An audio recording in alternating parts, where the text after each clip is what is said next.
But the answer is yes. Hey, everybody on YouTube, what is going on?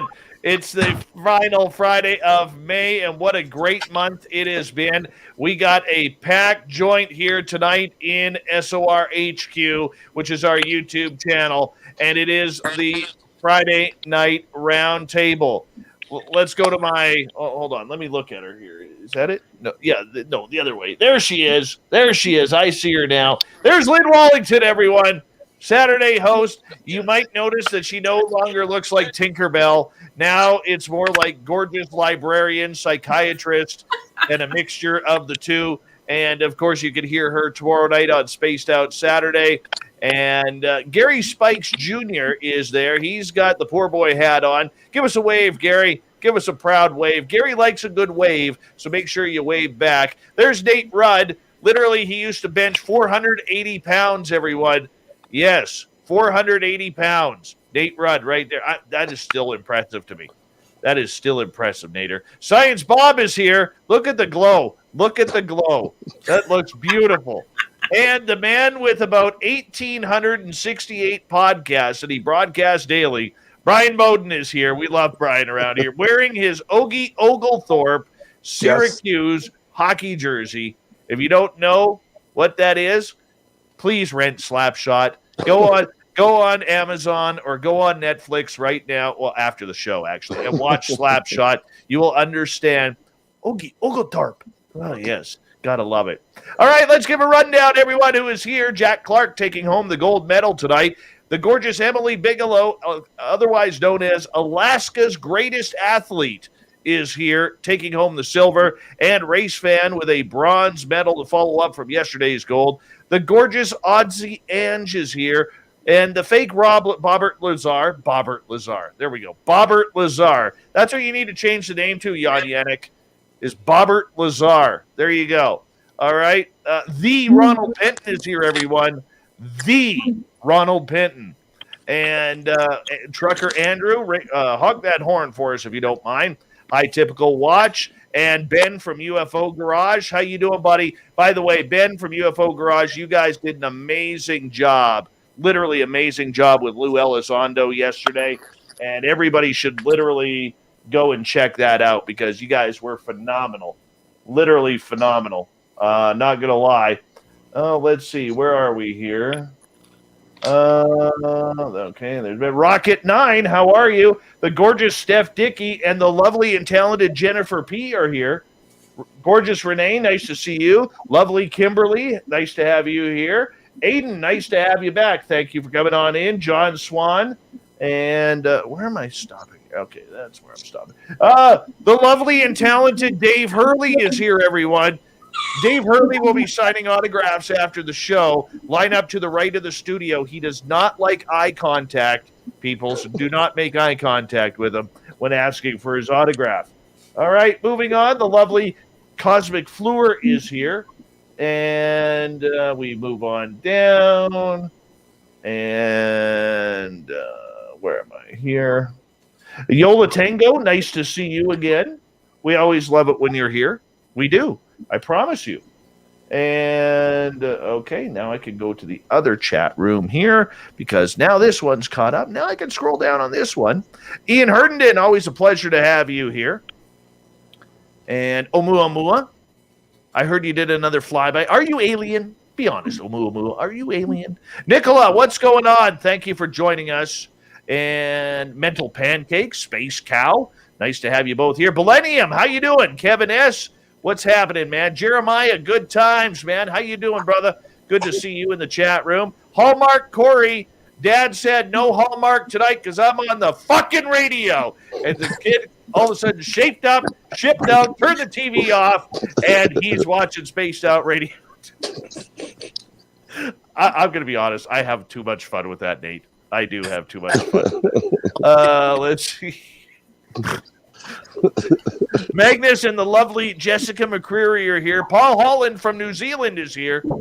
Yeah, Holland, New Zealand, or is it Holland, Australia? Paul, either way, is going to be signing autographs after the show. Line up to the left of the studio, if you don't mind. Dave Hurley on the right, Paul Holland on the left. All right. Shoulder Warden, good to see you. I'm not going to make it here tonight. Sinister Vax, Jeffrey DeRuin, 5900. How you doing? Richard Elmore and Boz Monster. Good to see you guys. Greg Moyes, Evil Carl, nice to have you here. Chill Farm, what's going on, man? The Jim Christie is here, everyone. The Jim Christie. Project Blue Book, nice to see you here. Science Bob, Mr. Catfish, and Ozzy, oi, oi. Uncle Dale and his Power Stash are here. Remember, if you're in Austin, Texas, and you see Uncle Dale, rub his Power Stash for good luck. Marty, what's going on, man? Good to see you. Hugh, Janus, what's happening?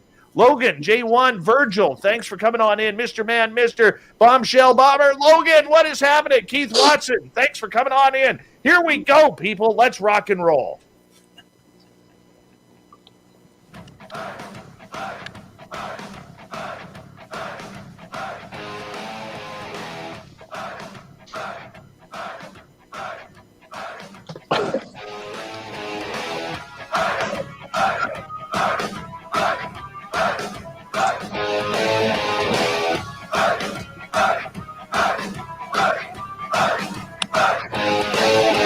From the mountains of central British Columbia to you listening around the world, this, my friends, is Spaced Out Radio. I am your host, Dave Scott, sitting in the captain's chair of SOR headquarters.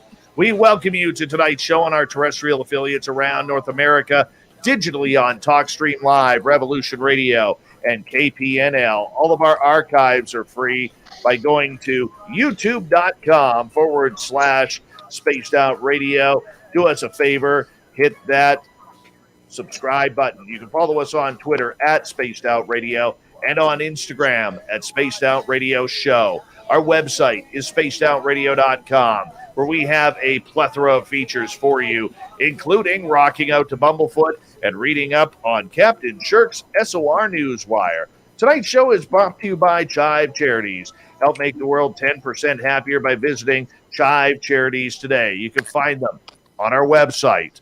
Now, near the final end of each month, we kind of hang out here on Spaced Out Radio, and I look around and see my friends, and I'm like, who would I like to bring on for the SOR Roundtable? Well, tonight we have a great panel, a couple of Bigfoot researchers, one cryptid researcher, one witch, and one scientist. How do we bring them all together? Well, that's what we do here on Spaced Out Radio. We have a little bit of pull with people around here. People kind of like us. Well, for the most part, except two. But that's okay. We can handle that. We can totally handle that. We are joined by Spaced Out Saturday host on our YouTube channel, Lynn Wallington, Gary Spikes Jr. from P3 Productions, from Washington, Idaho Bigfoot Society. Is it Society, Nate? Yeah. Nate Rudd is here. Science Bob is back, and he's wearing a great hat tonight. And the man who literally has 2,214 podcasts that he runs every 2 days, Bryan Bowden, is here. And we welcome the panel here into Spaced Out Radio. Now, this panel, usually we try and spread it out, a little paranormal, a little Bigfoot, kind of in the month that was. But really, this has been, and June will be, the month of the UFO, because we are getting real close with a lot of information. We see Luis Elizondo absolutely everywhere. Yesterday, he was on a great podcast with Joe and Ben, friends of ours from UFO Garage, and I highly suggest anybody out there who loves UFOs, go on YouTube and subscribe to their channel. It is absolutely phenomenal. And he was on our show, Luis Elizondo, this past week as well, along with his right-hand man, Sean Cahill. And I'll tell you, I was very critical of Lou Elizondo when he was with the TTSA, because I did not trust the two of the Stars Academy as far as I could throw them. And now, the way I've seen Lou really step out of the shadows and become his own person, you know, he really is taking the bull by the horns. He is a man on a mission. Bob, you have dealt with people at the Pentagon. You've dealt with people in Washington, D.C. What are you seeing out of Lou Elizondo that changed from, say, 3 years ago to where we are now? Lou has gone from just walking on eggshells, just completely walking on eggshells. And now he's talking about crashed vehicles, talking about fighting with the Pentagon, using Danny Sheehan as his lawyer. And they're scared shitless, so pardon me, about Danny Sheehan because they remember him forever for the Pentagon Papers. I mean, Lou has taken a brickbat to him, and he's determined to keep the profile of all those efforts high. He and Chris Mellon did a great thing getting those videos out, and they changed the conversation, and they didn't let Tom DeLonge drag them down. So it's just really interesting. The other thing is there's a lot of stuff coming out of the Pentagon. Well, I'm sure we'll get into it, but what's really interesting is it appears that Chris and Lou have opened the floodgates. And by that, I mean, within hours of a new video coming up that from Jeremy Corbell, of all people, the Pentagon is confirming it's real and that these are actual videos taken by Viper and Snoopy teams on board these ships. And they're saying, yep, they're unknowns. We have no clue what they are. And these are real. And these are our people. And they took these videos. And then Greenwald goes out today and talks to the Pentagon. And they gets an answer back. Yeah, well, we're releasing it because we don't want there to be any confusion and a bunch of falderall. We're just going to say when it's ours. And then Greenwald is smart enough to ask, well, are you going to prosecute anybody for these leaks? And they go, there's no plans now, but we're not commenting. So just lots and lots of stuff. And we know, all of us know, that was Chris Mellon and Lou Elizondo that got all this rolling. It really is. And Bryan, I want to bring you in here to discuss this because so much has happened this week. What was your opinion when you found out that John Greenwald from the blackvault.com was able to get this scathing report out of the Pentagon that they were actually shredding and burning and erasing Lou Elizondo's emails that gave him any credibility and credence? It was like they were making him disappear. You know what, guys? And I'm going to throw a caveat in here for a second. But if you believe the Bob Lazar story, this is exactly what we're seeing happen to Lou Elizondo. Bob Lazar said his credentials all got scrubbed. Does that now put him in play too? But first, let's get to Elizondo. Bryan. Well, first of all, kudos to you on all these interviews you've been getting this last week. I mean, you really have been killing it.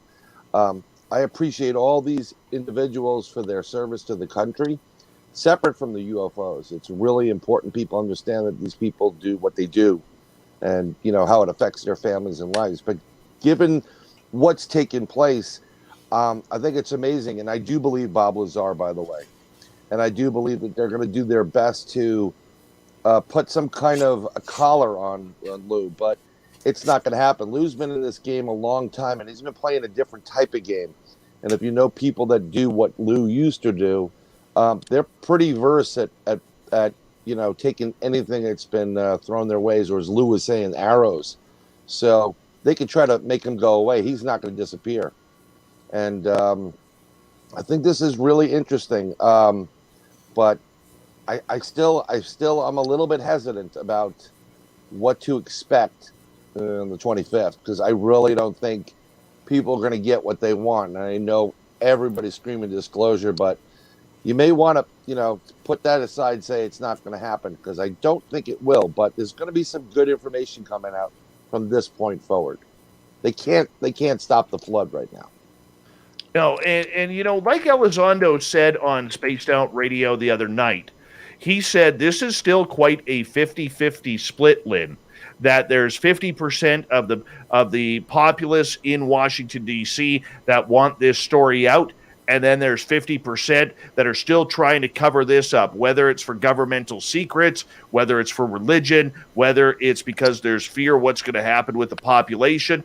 There's a lot going on here, and he's taken a lot of heat for it right now. And, he is the targeted man along with Chris Mellon. What's your thoughts? How does somebody try and bounce back from that and stay on the positive after everything you've seen?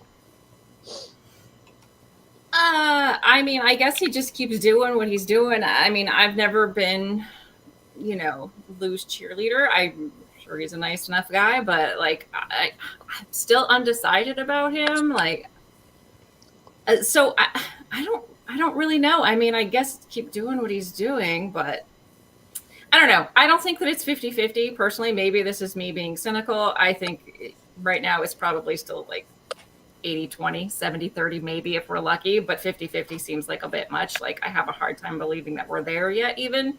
So if he wants to continue doing this, I guess continue doing what he's doing, which in my opinion isn't a whole heck of a lot, but that's just my opinion. Well, why are you critical of him? Let's just open up the door. Why not? I mean, that's why we're here. Right. Okay. So, like, I watched the interview that you did with him, and you were fantastic. But again, he still did the same thing that I've criticized every single time about him, which is talk in circles. He didn't give us anything new. Like, I literally took notes trying to find something new that Lou gave us, and I didn't find anything that he said that we don't already know. So that's my problem with Lou is that, so yes, he came out with ATIP. He didn't really leak the videos. He didn't give us a whole heck of a lot more than that. So I want him to give us something new as opposed to just talking about, I mean, he really just talked about his opinion about the government and where we stand, but he didn't give us any new information. He always says, I can't talk about it. There's stuff, but I can't tell you. And that's it. You know, Dave, just to comment on what Lynn's saying, something that, you know, I've been fairly critical of anybody coming out of To the Stars, including Lou, because I know what these people do for a living or did for a living. And no disrespect to Lou, I like your interview, and I was watching his body language and everything he was saying. He was very emotional. He seemed to be a little more human. But these are people that, for lack of a better word, lie and deceive for a living for national security. So you've got to take everything they say with a grain of salt. And also, even if someone is going to that truth factor, if you've been doing lying and deceiving for 30, 40 years, it's kind of hard to get out the truth. So we'll see what happens in the next, 3 months, as you know, in my opinion. Right. That's the thing that I don't understand about him is, why is everybody taking his word as law? Why are we have nothing to prove that he is who he says he is, really. We don't have anything. So why are we automatically assuming that he was the director of ATIP? There's nothing to back that up. And like I said, he could be a very nice person. I just look at that and I say, well, okay, show me something that backs that up. Anything. Okay, so the former majority leader said he was in charge of that office and that he raised the money to pay Lou to do that job. I mean, Harry Reid is not no one. Okay, so the other thing I want to point out is three former presidents have now said we see crap flying around our ships. 2 directors of national intelligence have said we see crap flying around our ships. Both the former and the current chairman of the Senate Select Committee on Intelligence said we see crap flying around our ships and we want answers. That's a lot more than we ever had before. And the facts are straightforward. Without Lou and Chris Mellon, we would not be here. I agree with you on that as far as Chris Mellon goes. I'm still questionable of Lou. But I agree with you on everything you're talking about where they're admitting that these are unidentified aircraft or whatever it is that they are, that we just don't know what they are, and they're admitting to that. That is so much more than they have ever done in the past. I am just saying I still haven't seen enough to show me that Lou's credentials are what he says that they are. That's interesting. Nate, let's get your opinion. All right. Well, obviously I'm no authority on this subject, but I'll tell you what, I'm super excited with seeing all this come out and the videos being leaked. And, what I do believe is that our government and the shadow agencies are not going to release anything willingly. People are leaking this stuff and it's great. I want disclosure. I'm the type of guy that I don't trust our government whatsoever. They've lied to us constantly over the years. And I understand national secrets and things like that, but we, the people, pay the tax bill, and we pay for these guys to have a job. And I'm of the mindset that we deserve to know. You know, we're not the common folk. We're not the sheeple. You know, we deserve to know. And that goes for Bigfoot. They're covering that up, obviously. There's all kinds of things. So, you know, to me, just that this stuff is coming out, people are coming forward is solid. I know, I'm not trying to change the subject, but in the Bigfoot world, people have come forward also. Hasn't made the news yet, but they've got Sasquatch on nuclear bases, penetrating multiple layers of security, 10-foot razor wire fences, and they've got them on video. And I've actually seen some of that video on a base. So I guess I'm excited just that this is starting to come out. You know, people are coming forward, and I think it's great. More people that come forward and let the people know what's going on is going to make me real happy. That's kind of where I'm at on it. I'm not an expert at all on anything, especially UFOs, but I've kind of been following it on the side and the peripheral, you know, and it's super exciting. So that's kind of where I'm at on it. All right, Gary from P3 Productions, you spent, I believe, 8 years as an Army Ranger. And congratulations to you, and thank you for your service, man. We really do appreciate that. And I want to get your opinion here, because you're more into the Bigfoot world, but you also understand how the military and the brotherhood and sisterhood works. So what you're seeing here with the whole UFO front, are you seeing anything out of the ordinary? Well, first thing I'm going to open up by saying I love that you brought Bob Lazar into this, because as we know, he was the original whistleblower that came in. But also, you talk about throwing the wolves to the lambs, vice versa, or the lamb to the wolves. I have to be very careful what I say because of my military career. But I'm all about full disclosure. But what we have to keep in mind, folks, is the government has been documenting and interacting with extraterrestrial beings since we know since the 50s. So any information that we're going to get is probably stuff that they've got teams of people, I guarantee you, that's going to analyze all this information and black it out and just get out little tidbits before anybody in the civilian world, no matter how high up they are. They're in our government system, and I don't agree with it. And I'll be honest with you. Like I said, I'm a veteran. I fought for this country, and I'll do it again. And I still think we're the greatest country in the world. But there are, and I'm not a conspiracy theorist. Nate can tell you that. There are entities inside this government that are far and above, and I hate to say this, are far and above the Senate and the House. Yep. And the Congress. I mean, when you start getting in the DOD stuff, you're starting to get into a dark area. Yeah. I kind of agree with Miss Lynn about, Lou. I've been keeping up with some of that. He's just saying the same stuff over and over, but I'm curious to see what he's going to come out and say after the 25th. When this stuff becomes mainstream, that might be able to give him a little bit, how would we say, down here in the South, we call it a poke in the butt, but it maybe to get him to come out and say some more. But the one thing I just noticed today, they was releasing one of these videos of multiple UFOs flying around a ship off the coast of San Diego, and that's making a big deal. Oh, they're flying 158 nautical miles an hour. A prop plane will do that. I want to see the videos and the technology of them doing 90-degree turns at Mach 1 and Mach 2. I don't think we're going to see that. I think the government's going to keep that completely, under wraps. Even though they have to release this stuff, they still have control of what they're releasing. I don't think we're going to get a full disclosure. I think we're going to get what they want to give us, and it's going to keep a manipulation going. And I hate to say that because, being the lover of this country and serving the way I have personal experience with that manipulative actions in the government. I'm more worried about, and I'm going to say this, and I might get us in trouble, but I'm more worried about if they do a full disclosure. Everybody sees what happened with all the panic buying and all the fighting in the aisles in Walmart and stuff, people buying stuff to wipe their hind ends with.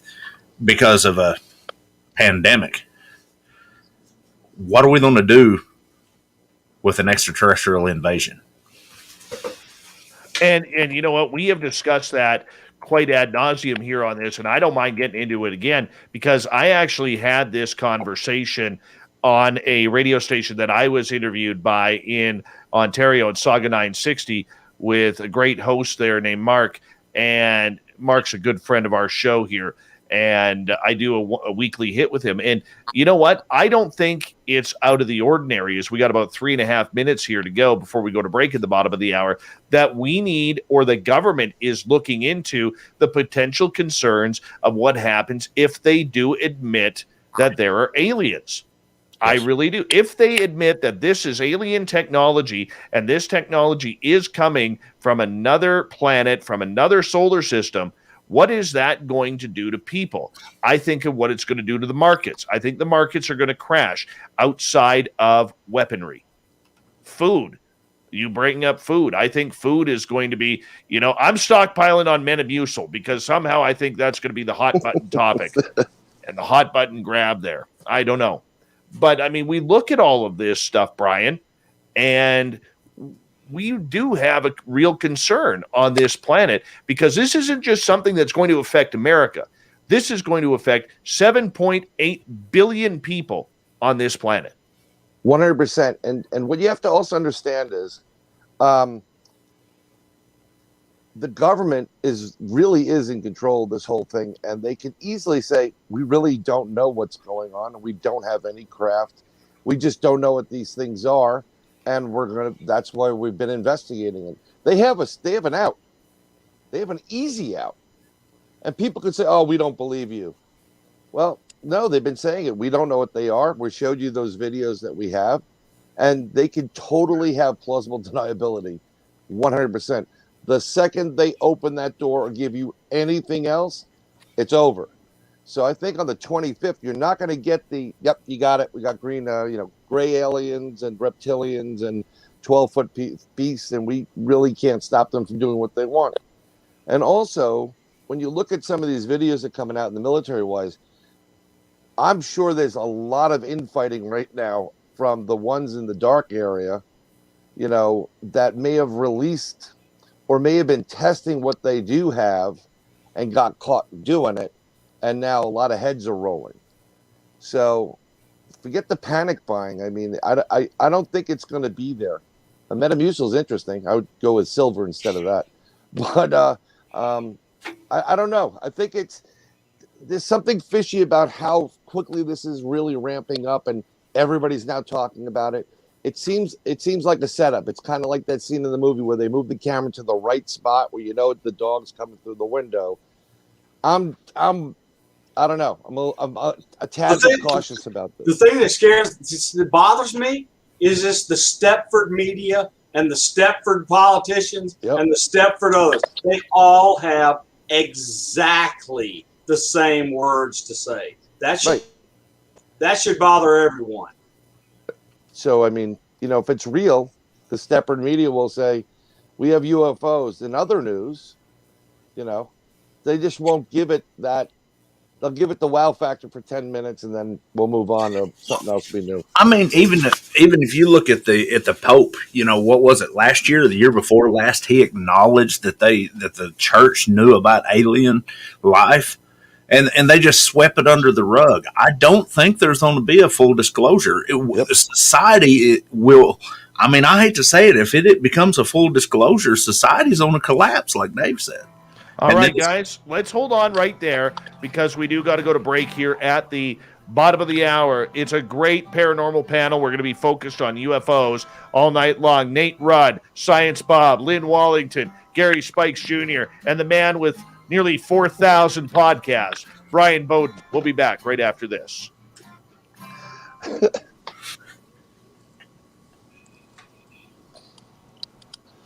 All right, we're clear. Dave, I apologize, but I don't know what's going on with my connection. It went perfect the other night, so I don't know what's happening okay. here. That's all right. You're good. You're fine. You're fine. Your connection looks great. Yeah. If you go out, you come back in pretty quick. Dropping off. Yeah. Yeah. The only thing that I have noticed differently from the other night, my friend, is obviously you combed your hair and not your wife like the other night. Well, it's been a long day, Dave. It's pretty interesting when Lou said to you, Dr. Greer, who? I'm save that. I'm getting into that next. We're running for Congress. I want to make one comment. You put up a question. You know what I'm thinking, Brian? You put up a question from a listener, and I'm going to answer it. Richard Dolan is not divorced. Yes, I know that. I should be seeing Richard Dolan in about 2 months. Pine Bush. I talk to Richard Dolan multiple times a week. I administer his forum. I know the former admin. Hey, Bob, cool. I put out a message to. Oh, look at this. We have Bruce Maccabee coming on for Science Bob and Friends. Awesome. Very cool. Very happy. Yes. Oh, man, I really am looking forward to that. I admire Bruce. Yeah. I mean, don't forget, he thinks, I mean, he went shot from the hip the other day, man, if he still has one. But he shot from the hip the other day basically saying that he believes that we're going to learn about aliens, if you heard that. Well, no, that you should go watch the videos and interviews with his wife, who was in a blind in a tree. I've seen that. Saw a bunch of aliens. I mean, come on. I saw that one. The only aliens they're going to be talking about is illegal aliens.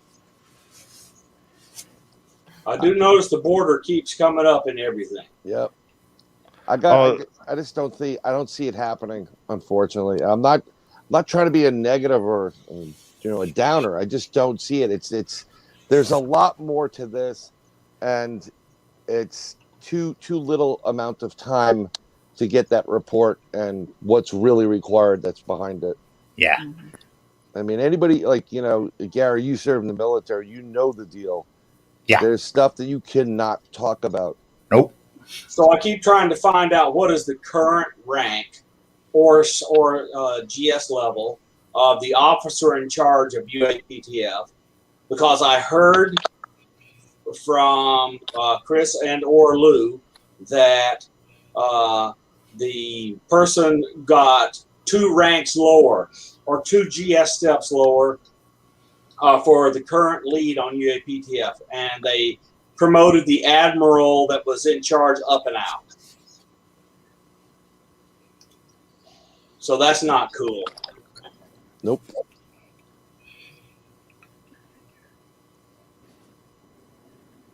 You know what is cool though, Bob? Your hat.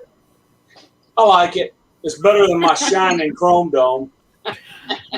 I mean, if we throw something, how long have we had NASA? Since the 50s. We just created a space force, and this is the thing that got me being in the military, and reacting the way that I did to it. We created a space force, and then all of a sudden, you don't hear nothing about it. We acknowledge that it's here, but we're not going to tell you what we're doing with it. It's what we used to call old juke and move all the time. In the military, they do it a lot. We're going to shift over here so you watch, and we're going to come around the back door. I'm very curious to see what comes up. A lot of these videos that they're showing, once again, I have to say, we're testing drones to the level now. They've got what they call beehive mentality drones that runs off of a central computer in a ship, and one person runs it. You could have 17 UAV drones running around a ship and making those, because with drones you don't have to worry about G-force with a drone.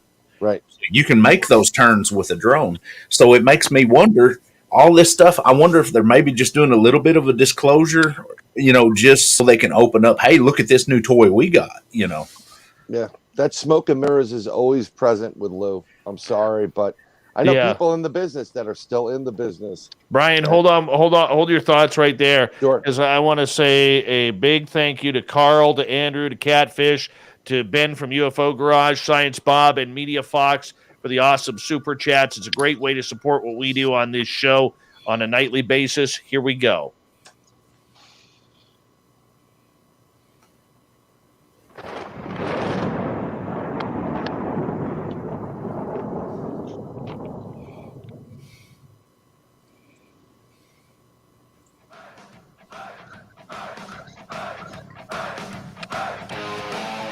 Second half hour of Spaced Out Radio is underway. My name is Dave Scott. Thank you so much for joining us. We really do appreciate earning your listening ears.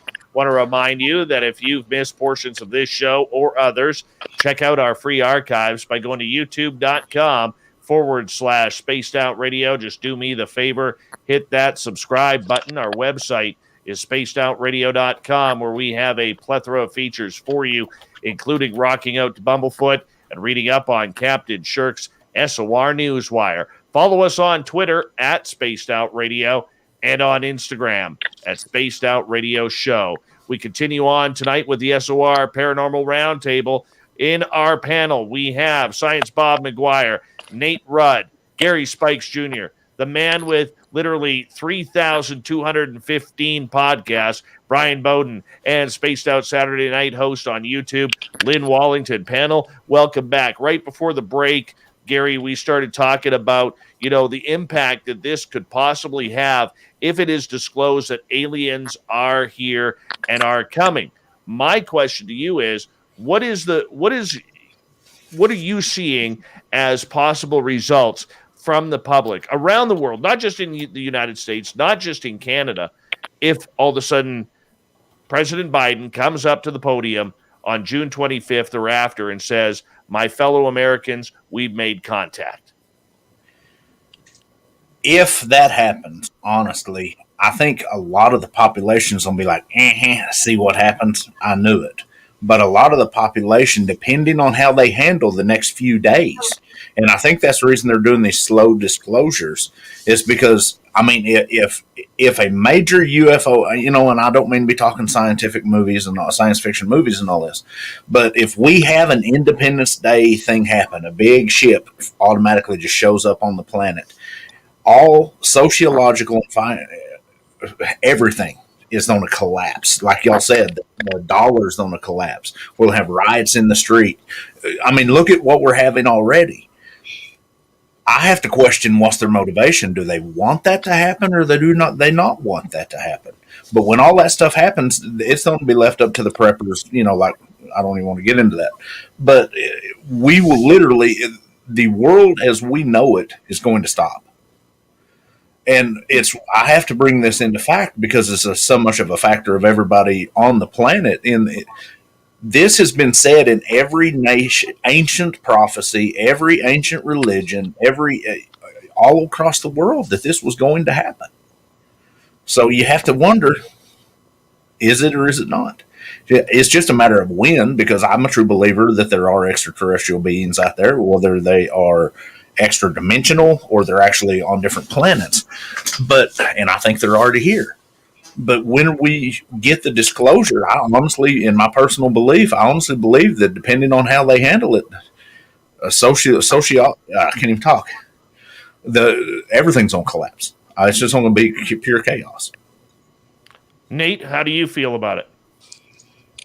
Yeah, I kind of agree with Gary. There's so much of society is checked out, I think.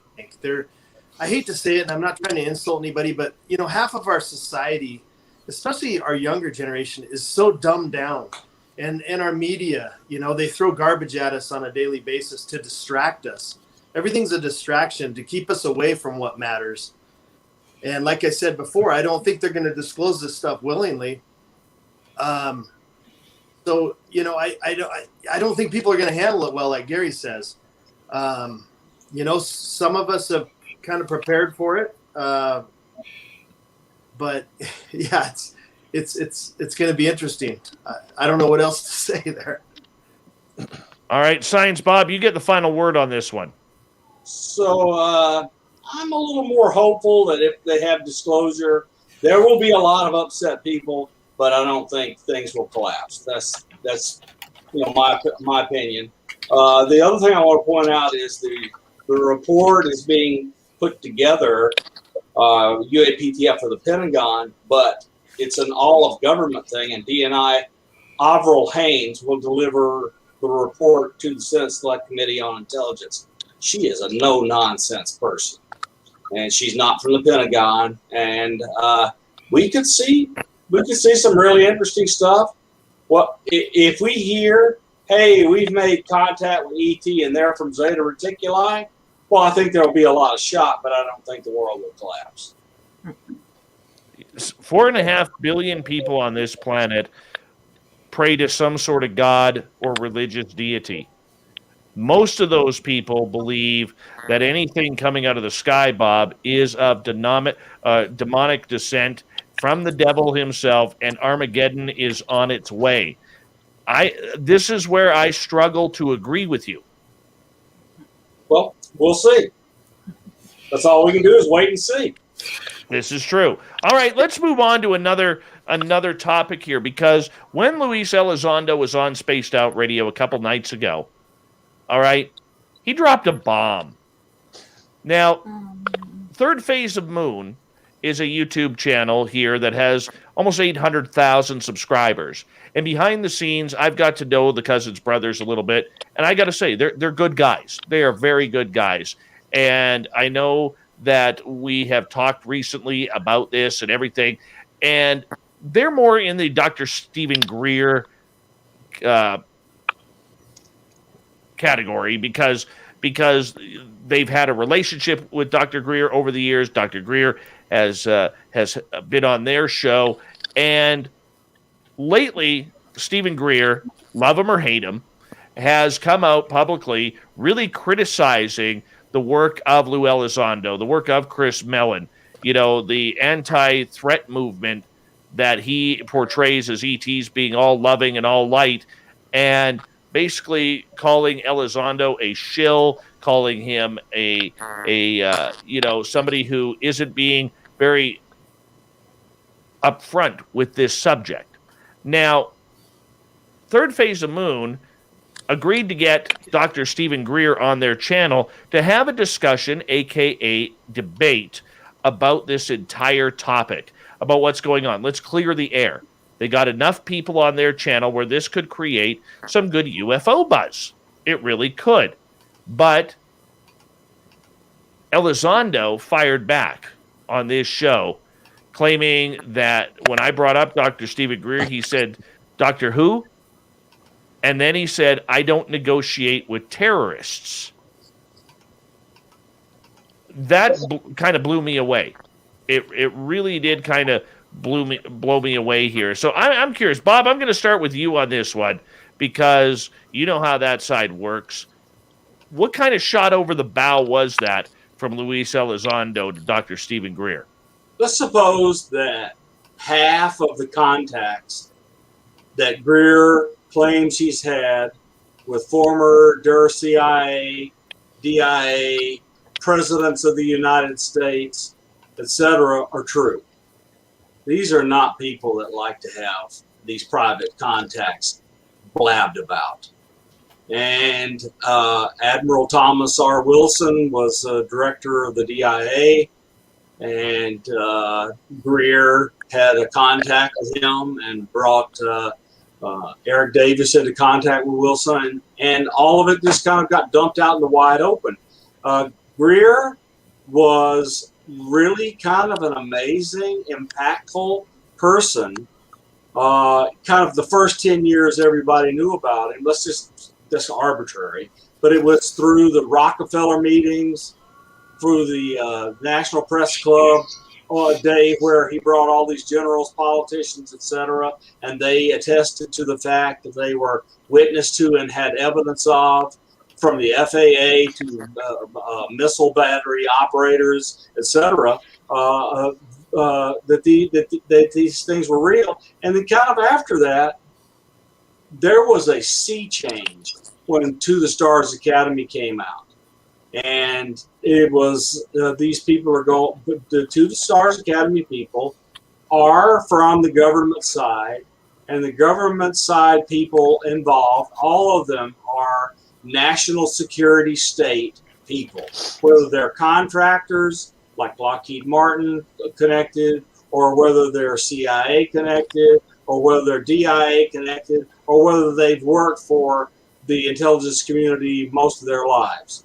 And these people's one job is to assess whether things that happen are national security threats.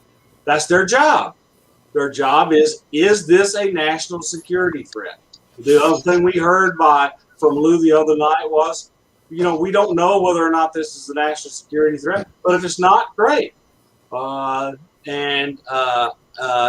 again, their job is to assess whether or not all those things that were flying around and filmed or radared around the USS Kidd are a threat. They weren't invited. They came within the controlled airspace of that ship group, and the facts are that this is a thing that's an issue. And the Navy and the national security state they're going to worry about all that. And Lynn looks a whole lot better than I do. I will have to agree. Sorry, Dave zoomed her. Okay, I'm done. Oh my God. Makes you lose your train of thought, don't it? You know what's funny is the chat room in our YouTube is trying to make Lynn laugh right now, and she's holding up. So I put her picture up there for our YouTube audience to see if we could crack her up, and it didn't work. Dave. She held it together. But Bob, I agree with everything that you're saying. That this is a very delicate situation. Emotions are running high on both sides, because the way I look at it, Bob, and before I bring in anybody else on this topic, okay, before I bring in everybody else, Bob, the way I look at it, we got Dr. Stephen Greer, who's made a very healthy living off of this subject in CE5. Okay, now we have the counterintelligence in Lou Elizondo, who is calling this a threat. I can see where the battle is. It's gluing together. No, you're mischaracterizing what Lou says. Lou says we need to assess whether or not it's a threat. They are entering controlled airspace, and they are uninvited. That is the job of the intelligence community and the Department of Defense. If they stop doing that job, we can stop spending $1 trillion a year on them. Very true. Very true. But and this is where I get confused, though. And we'll bring in Lynn here. Okay, this is where I get a little bit confused, because if this has been happening for a long, long time, Lynn, and you've been a part of MUFON, you've been a part of Dr. Edgar Mitchell's Free Experiencers for people who do not know, all right, this is something that we know has been going on for years. Are you tired of the government really coming back and saying, well, we don't know what this is. We don't know. This is happening. Oh, wow. I can't believe this is going on. Is that storyline getting old for you, Lynn? Of course, but it's also not going to change. They're not going to say anything until they're forced to. So I don't expect anything different. Okay, so when Elizondo then called Dr. Greer a terrorist, I know you were listening to the show. Yep. What was your thoughts when that happened? I was like, settle down, drama queen. That's a bit much. That was like, if you want my honest answer, that was my response. It was like, it's a bit much. I mean, I'm no Stephen Greer fan either. I guess I'm nobody's fan. Seemingly. Who do you like? I like you, Dave. I like the panel. No, I mean, that's not over with yet. They're right. They're two opposite ends of the spectrum. Let's be honest. They really kind of are, but I'm not a fan of either. I'm a fan of people who are in the middle, who are realistic. You know, Dave, Lou is absolutely stealing Greer's thunder, which means that Lou is affecting Greer's bank account.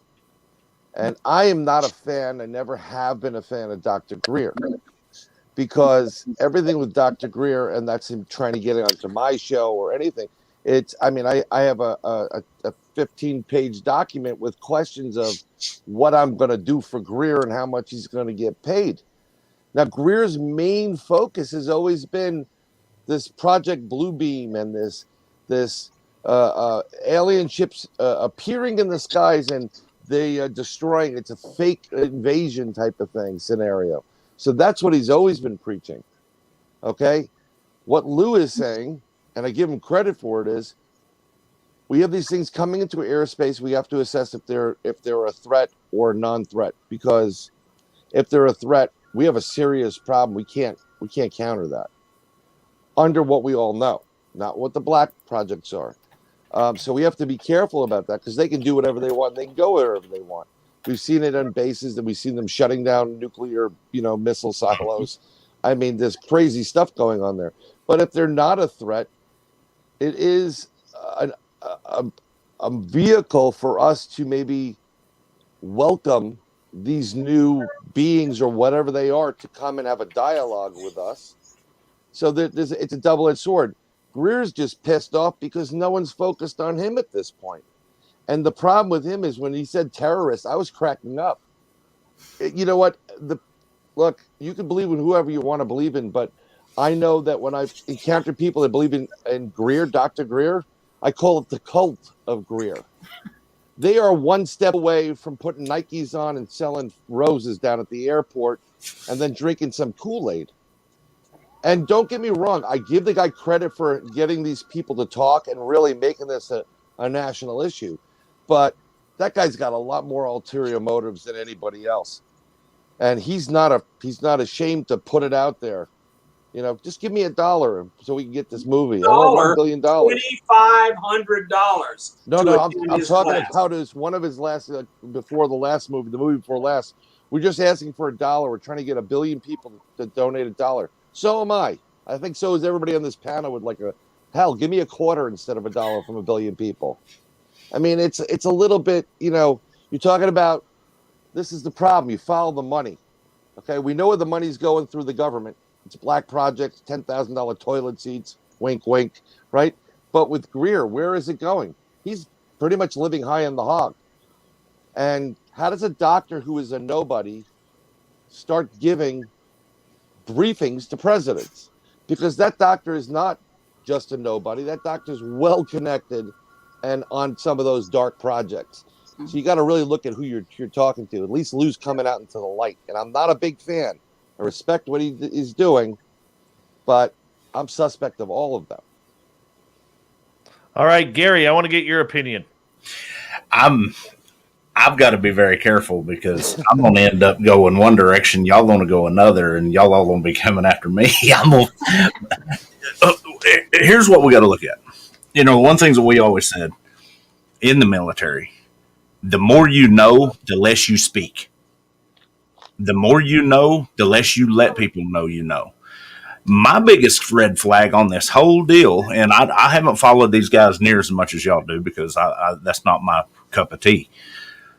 But if these guys really know what they're knowing, and maybe y'all can fill me in on it, if they really know what they're knowing, how come there's nobody going after them like they did Bob Lazar? Maybe they're too far out in the open. It would draw too much attention to whatever's going on. But to me, I'm once again I'm looking at that shuck and move thing. You've got people drawing all the attention over here. They need to be looking over here and looking at seeing what some of the other folks around are doing. For the simple fact, we have a lot of stuff going on in our government right now that, hey, let them play with the alien stuff. Let them worry about June 25th.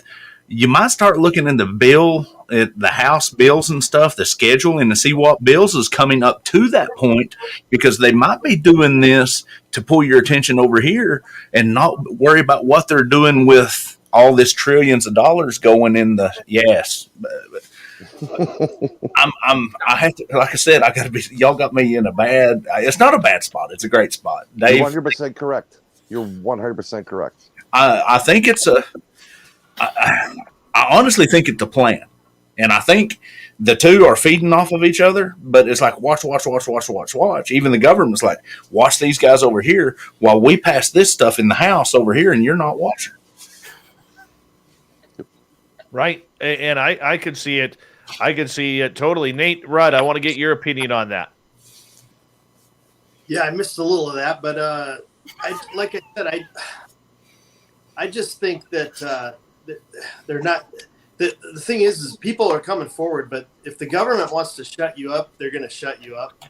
It's hard to come forward for a lot of these people because they can ruin your life. They can ruin your family.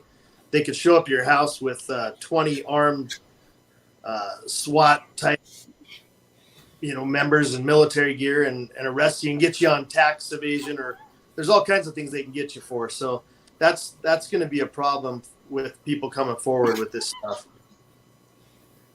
So I want to point out that the thing that's going on with Lou is he has had exactly those attacks being made against him. Threats to remove his security clearance, and he told us he has a day job, and I guarantee you his day job is with a Defense Department or intelligence community contractor, and his livelihood is threatened if they remove his security clearance. So he brought the sledgehammer with him by bringing on Danny Sheehan to fight for him. And so he's going through the whistleblower channel. These attacks have been made against Lou. And Mellon, what does Mellon care? He goes home to the Carnegie Mellon area, to all the Mellon family, and he's fine. Lou is a working stiff who needs to work for a living, and these people have threatened his livelihood, and I don't blame him for being pissed. I don't blame him either. And Lou, as he stated, is not getting paid to do all of this media stuff. He still is a consultant to the United States government, which is how he is literally making his own living. And we look at this guy all over television. We still forget that he is just like you and I. He has a mortgage.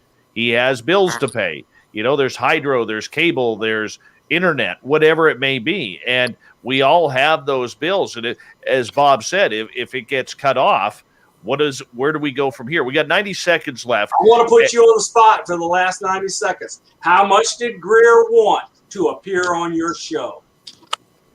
He asked me point blank before I rescinded the great. He asked me if it was a paid interview. He did not set an amount. He asked me what my demographics were, male to female. He asked me how many people I have listening to the show per night, where was I broadcast off of, and could I please supply a list of questions? And that's where I said, that's not good for my audience. I'm a professional. I'm a journalist. And if you want to go toy around with people who are going to pay, I have no interest. And I rescinded our invite for him to come on the show. That's what happened. Brian, didn't that happen to you? Yeah, it did. I literally have 20 pages of questions and what is he going to get paid, all these things. And I was like, you know what? I don't get paid. You don't get paid. This was just before Undisclosed came out or whatever the heck it was. Not this movie, the 2 movies ago. I figured he's on a promo tour. Come on my show. Nope. He wants to get paid. It's all about money with Greer. Absolutely. And for any of us, I have no problem with Dr. Stephen Greer making money. I have no problem in this field with anybody making a buck. I really don't. But at some point, somehow, it has to be about the people. And what are the people doing? How are the people going to be affected? Because I don't care about and this is just me personally, I don't care about the technology. I have no care about the propulsion systems. I know I could be in the minority. What I care about is people out there who've had strange encounters that have affected their life on a daily basis, and all they want to know is, why me? Hour 1 of Spaced Out Radio's Roundtable is complete. We got hour 2 with Science Bob, Nate Rudd, Bryan Bowden, Gary Spikes Jr., Lynn Wallington, and yours truly behind the microphone here at Spaced Out Radio. We'll be back with hour number 2 right after this.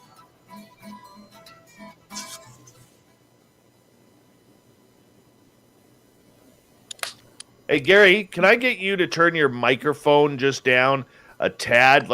Because you're real overpowering compared to everyone else. All right, guys, we are at break here. and I'm going to step away for a minute, take my dogs outside, and you guys do what the hell you want. I don't care. I gotta walk the dog too. Lynn's going to walk the dog 3. Okay, Lynn, you're in control. You're manning it. Hey, rooted in gorgeous sacredness. How are you? I'll be back. Yeah, I don't know if we want me controlling it. I just put Dave Scott on the Vinnie Barbarino scale of hotness accidentally. So. Well, because I forget, since we both, run shows, like we have the same account. So whenever I answer the chat through here, it shows up as Dave. That's awesome. Yes. Somebody asked me, hold on, let me go back up.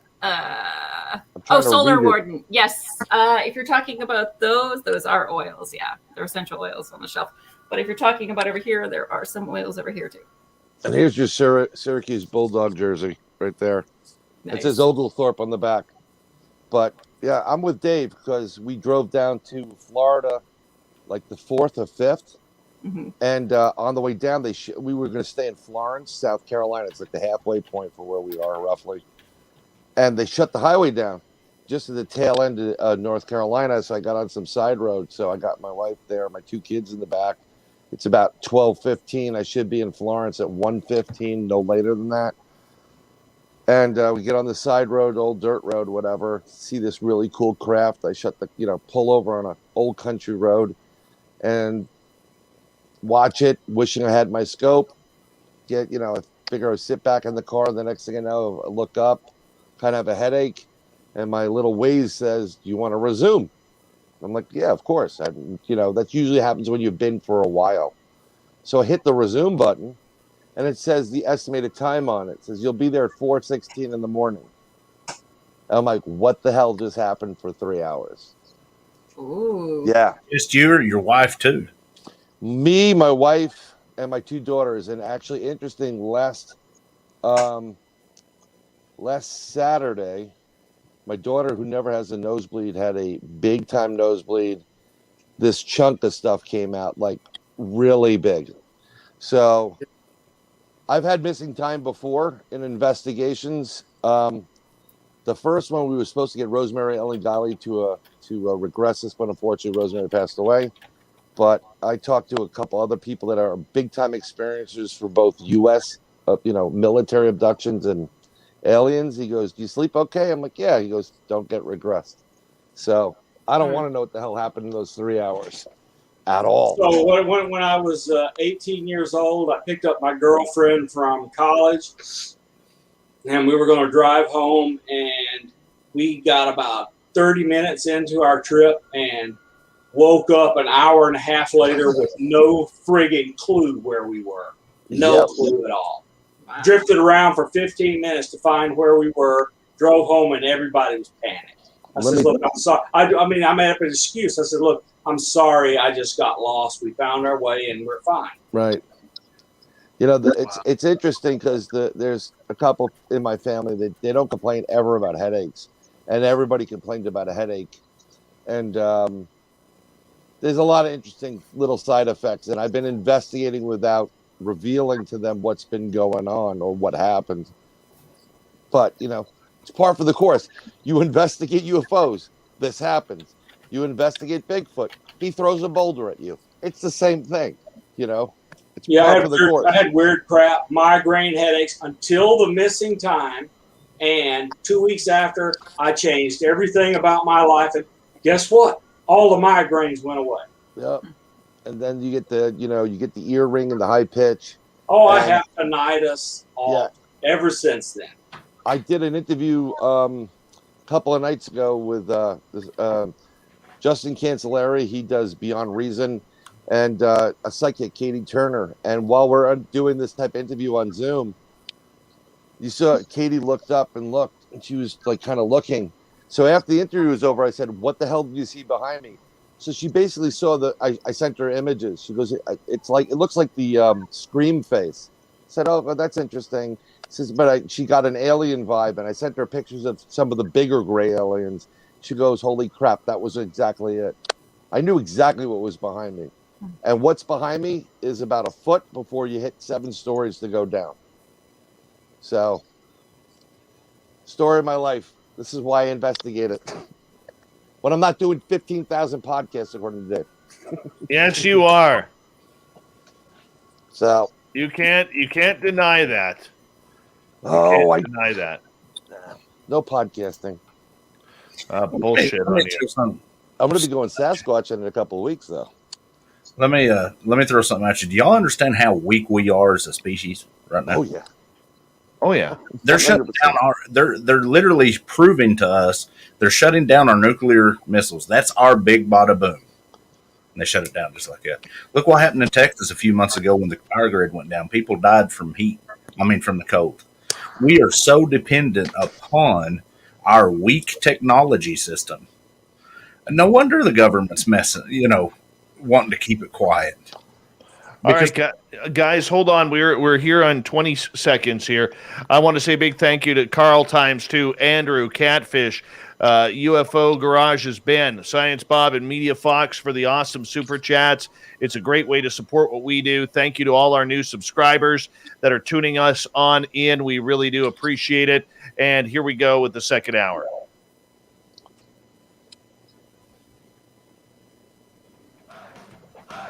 You're listening to Spaced Out Radio with Dave Scott. Follow Dave on Twitter at Spaced Out Radio and on Facebook, Spaced Out Radio Show. Here we go with hour number 2 of Spaced Out Radio tonight. My name is Dave Scott. Thank you so much for tuning us in. We really do appreciate earning your listening ears. We say hello to everyone listening in on our terrestrial affiliates around North America, digitally on TalkStream Live, Revolution Radio, and KPNL. All of our archives are free by going to youtube.com/Spaced Out Radio. Just do me the favor, hit that subscribe button. The Desert Clam has set the password for tonight in the SOR Space Travelers Club. Ekphrasis. Ekphrasis is your password. Use it wisely, space travelers, as the Clam sets a password each and every night right here on Spaced Out Radio. Our website is spacedoutradio.com, where we have a plethora of features for you, including rocking out to Bumblefoot and reading up on Captain Shirk's SOR Newswire. Follow us on Twitter at Spaced Out Radio and on Instagram at Spaced Out Radio Show. We continue on with the roundtable here on Spaced Out Radio. Nate Rudd is with us. Fellow Bigfoot hunter Gary Spikes Jr. is here. Lynn Wallington from our Saturday night show on our YouTube channel. Science Bob, and of course, the man who literally has 1,682 podcasts that run simultaneously. He's actually making a new one right now. Bryan Bowden is here. And we're going to switch topics here. We've talked a lot about UFOs, but there's a big Bigfoot story coming out of Gary's home state of Oklahoma. What is it? Representative Justin Humphrey has announced a $3 million bounty on the State House floor to bring in a live Sasquatch. This comes a couple of months after the state literally is selling tags for hunters to go Bigfoot hunting. Bill HB 1648 would ask that the Oklahoma Wildlife Commission establish annual season dates and create any necessary specific hunting licenses and fees for hunting this mythical creature. Now, Humphrey says a film crew is covering the bounty with plans to shoot a 6-month series on the search for Bigfoot. It's not hunting, by the way. We don't hunt Bigfoot. Nobody wants to harm Bigfoot. We just want to do a live, humane capture of Bigfoot, Humphrey added. We are wanting the whole world to come to southeastern Oklahoma and to the state of Oklahoma and get involved in our bounty. Now, Gary, as someone who researches Sasquatch in Oklahoma, I want to start off with you on this one. What do you think of all of this? Is this just hype for tourism, or are they serious about this? They're serious. Justin is. He's he doesn't want to admit it, but he has had some experiences, some bad experiences, and they say they're wanting to bring tourism into that part of the country. It very well could be, because that's a poor area. But if they didn't do that, there's plenty of other ways to do it. My personal feelings, it makes me bloody sick. It literally makes me sick. This is my home territory. I mean, I'm down there. I live here. And it's not going to just affect the Bigfoot. It's going to affect the people of the area. It's going to affect all the other animals of the area. Rob, you crazy, honey. It's going to affect all the animals of the area. It's going to affect everything. The hunting, we're going to have a bunch. It's going to be like a bad horror movie. We're going to have every Tom, Dick, and Harry from every other state paying a fee, out of state permit. I understand it's going to running down in the woods hunting things. Then you're going to get people down there filming documentaries or wearing ghillie suits hunting, and they're going to be getting drunk and shooting everybody up.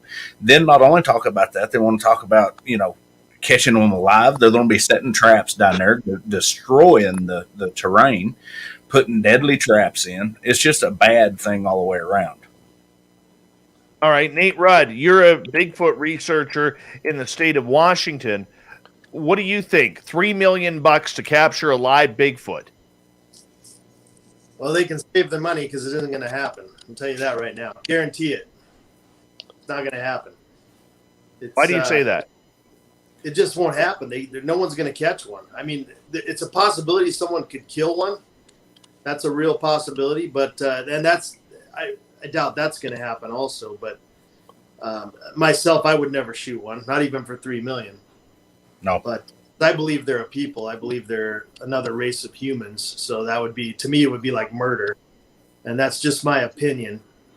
But I'm with Gary. I think it's a big joke. It would cause a lot of problems. Like Gary says, you're going to have everyone there, and with they're going to be armed, live ammo in their guns, and it's just going to be a mess. If you watch that TV show where all those guys are running around in the cornfields and stuff, well, that's what you're going to have, shooting guns in every direction, and it's just a joke. It's kind of a joke to me. I mean, if they're serious, they're serious, but to me, it's a big joke. You know what I don't like about it? This reminds me when what's that horror movie with the clowns? Is it It? Yes. Okay. When all these idiots started dressing up as clowns, and you're going to a parking lot, an underground parking lot, and these idiots are scaring women and children, who are and people who are damn near having heart attacks over this. And it became a cult fad about 5.5 years ago. I can see, because people are stupid, Lynn, I can literally see people dressing up in monkey suits, running around the forest, and people getting killed over this. I really can. Now, I'm not saying that like I'm trying to fearmonger or anything, but I see this being the same way as people dressing up as Pennywise. Yeah, I agree. People are stupid. You can never lose underestimating humanity. Yeah, I mean, I think it's a horrible idea. So I don't know what they're trying to achieve with it. So I saw this story today when I was reading about this, that the guy is actually promoting a big festival that's going to come up that's surrounding this. So he wants a bunch of people to come to this festival, and this is a way of promoting it. Is that correct? Yeah, the first of October we have the Hanobia Bigfoot Festival, and we've been having it for years. They had to close it down last year because of the pandemic. But yeah, he's wanting to do it, and that's what he's saying because he's from that area. But once again, it's not a good deal. I mean, and here's my factor. I'm a believer that these are a physical being. The target species is. What's happened when they start pushing back? I don't know if y'all haven't had sightings like I have. Me and Nate's talked about mine in depth, and me and Dave has. But if one of these decide to push back, it's going to take probably more of a platoon of special forces to take him out. 100%. I mean, these things are so accurate and deadly with anything. When I had that boulder thrown at me, he could have killed me in a second. Absolutely. He purposely did not, and had it land behind my chair and then it rolled into my chair. You're going to need more than $3 million for your medical bills when you come up against these things, because these are no joke. Yes. This is out of control. In the physical form, you can't. You're going to lose big time. It's going to be really dangerous. And when you piss them off, they will rip you to shreds. It's an animal still. And I agree with you. I mean, this has complete animal instinct. And Bryan, I think you hit the nail on the head. I mean, we don't want to piss it off. We know that, people who have been investigating this for years, even the First Nations people, talk about, Bigfoot being a very spiritual and peaceful creature. But much like killer whales in the ocean, there are rogues out there that really seem to act up and really seem to terrorize a lot of people. And we've seen and heard the stories of people being chased, potentially people from children all the way to the elderly being kidnapped by this thing, if you believe the stories of David Paulides' missing 411. You don't mess with nature. That's one thing that I learned. Look, just a couple of weeks ago, I saw a grizzly bear mother and her 2 cubs roaming around an area. When I told my hunting friends where we saw it, their first words were, grizzly bears are not supposed to be there. Yep. Were you safe? Were you safe? Because grizzly bears, they don't like people. They're like house cats. They just don't like people. And they'll tear you apart for no reason. And when we are dealing with a creature that we don't know about, I really find it difficult for anybody out there to try and tell us that this is a good move. I think it's a tourism cash grab. I think there's a real high potential that there's going to be a lot of Darwin Award winners who end up getting shot and killed. And that's where we're going to go with it. I really do. But Nate, you brought up an interesting point. You believe that this is some sort of wild human species. Why do you believe that? Well, Dave, I go back to what the Native Americans believed. They've been here a lot longer than us, obviously, and they looked at them as another tribe, a tribe of people, basically. They all had a name for them. It all meant the same thing, basically. And you look back at history, even back in the late 1800s, early 1900s, you could find a lot of articles in the newspapers about these things before they started to cover it up or make a mockery of it. It was before the word Bigfoot ever came to be.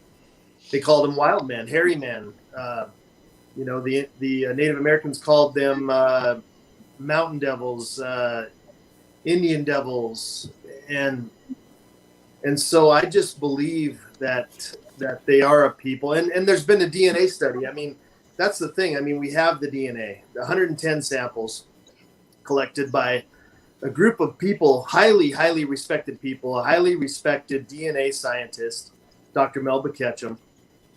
And, that's why I have a problem with some of the science community.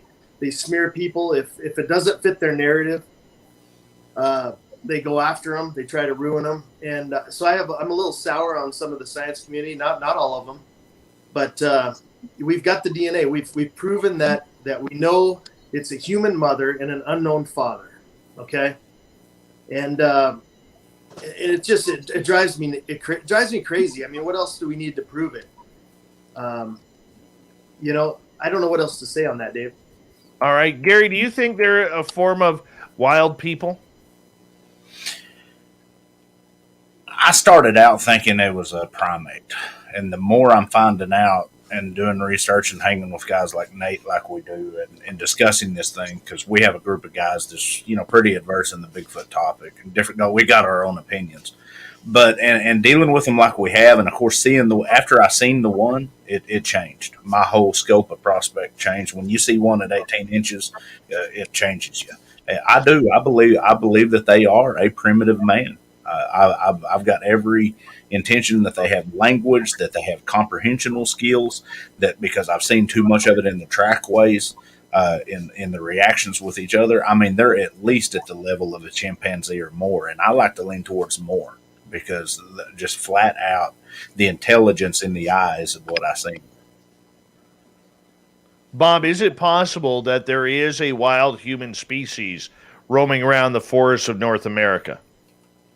It's easily possible. I mean, in the last year, we have discovered 10 species of different kinds of animals that we didn't know before. We found several species that were still alive that we thought were extinct.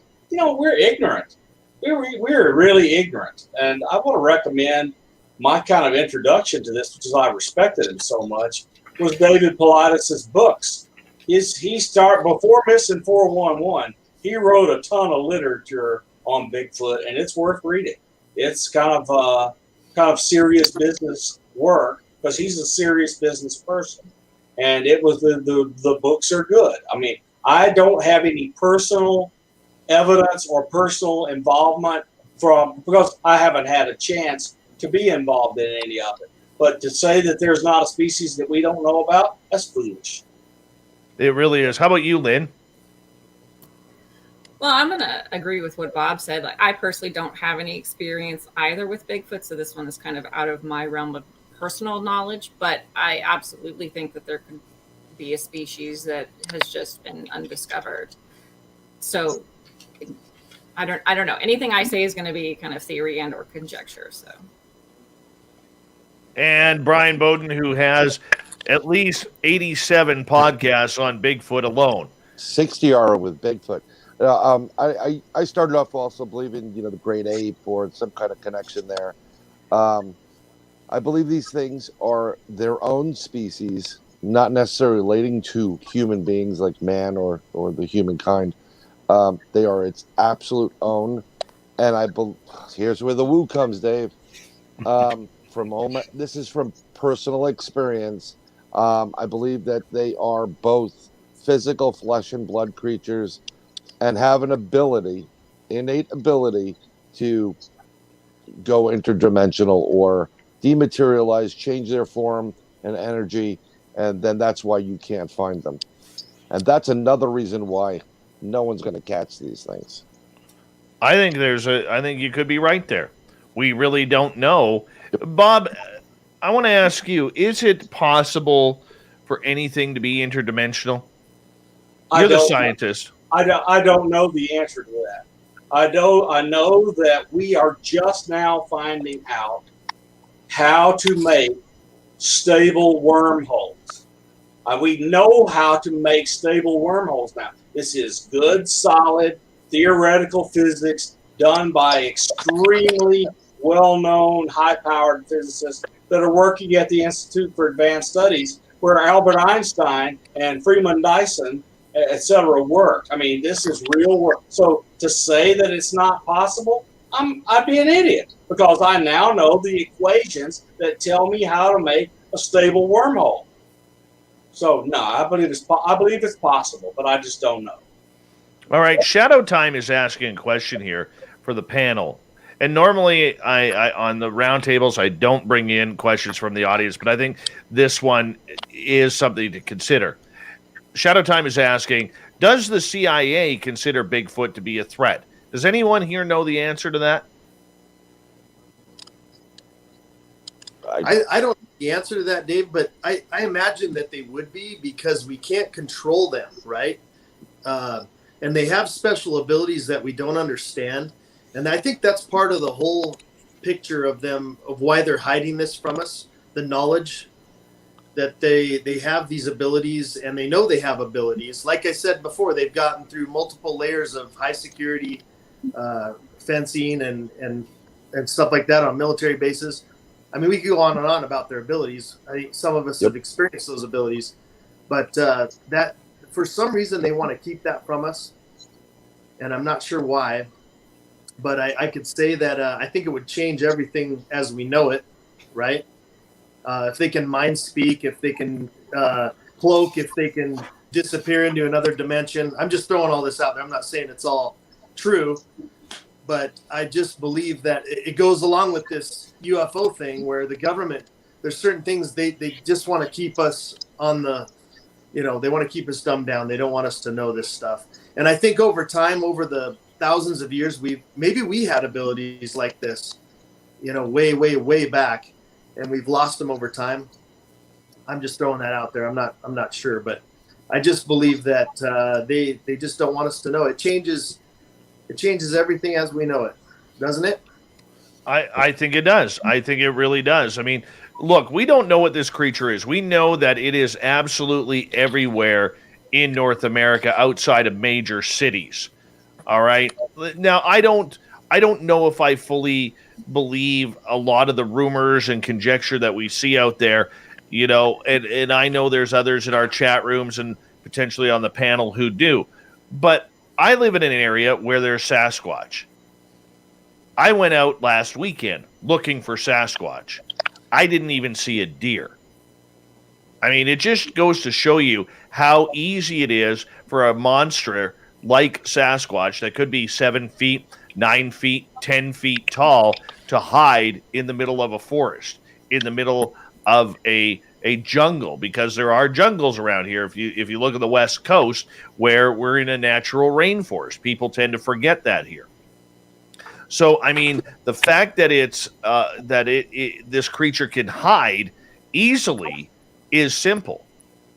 I think we like the woo. We want the woo to be possible, but I'm not sure. I would like to believe, because of my own experiences of seeing pixelation beside a tree and then getting roared at about 30 seconds later, I like to combine the two and think, wow, that actually happened. Cannot believe it. But I don't know. I don't know if it's supernatural. I like to call it there's something special with it. So as we got about 2 minutes before we head to break at the bottom of the hours, another half an hour has already flown on by. Bryan, I want to give you the final word on Sasquatch. Is this a creature? Are we going to, let me rephrase this. Are we going to find aliens before we find Sasquatch? Probably. They are so good at doing what they do, and I believe it isn't some magical treatment. It's all innate. It's the same thing as try to explain to somebody how you breathe. You can't just do it. They are able to do certain things, just like other creatures are able to manipulate their own flesh and shape and size and smell. So I don't think it's going to take a long time for, I'm going to say, the public to actually, get a sample of this or see it as real. I really do believe that there are some ABC companies out there that have one or two of these and some other cryptids in their possession, and for the primary reason of trying to figure out how they do what they do, so they can then port it to a military, type of a application and, get that going on. I can see that. And Bryan, with that, do you believe that, if we're able to find Sasquatch, do you think we're going to find it with a body, or do you think it's actually going to be captured? Can this creature be captured? I think the creature can be captured, and it's probably more of a young than anything from a teenager on up to an adult. So you'll get a young type of creature. It will be physical, and it may actually, while in the presence or the cage or whatever they captured it, it will go in and out, and you'll start seeing how it disappears. And because I don't think when they're young they know exactly how to do X, Y, and Z. They have to be shown, or there's more to it. It's going to be interesting. I mean, who knows? Maybe I'll get lucky this next 3 weeks. All I know is that Jack Link's Beef Jerky is serving up some really incredible brand new Sasquatch commercials. Really? They are fantastic right now. The one with the drone, where the Sasquatch captures the drone and then throws it at the guy's head and it gets stuck in his millennial hair. It's fantastic. It's absolutely fantastic. Check that out. But one more thing, Dave. Yes. I really don't think there's anything to do with aliens.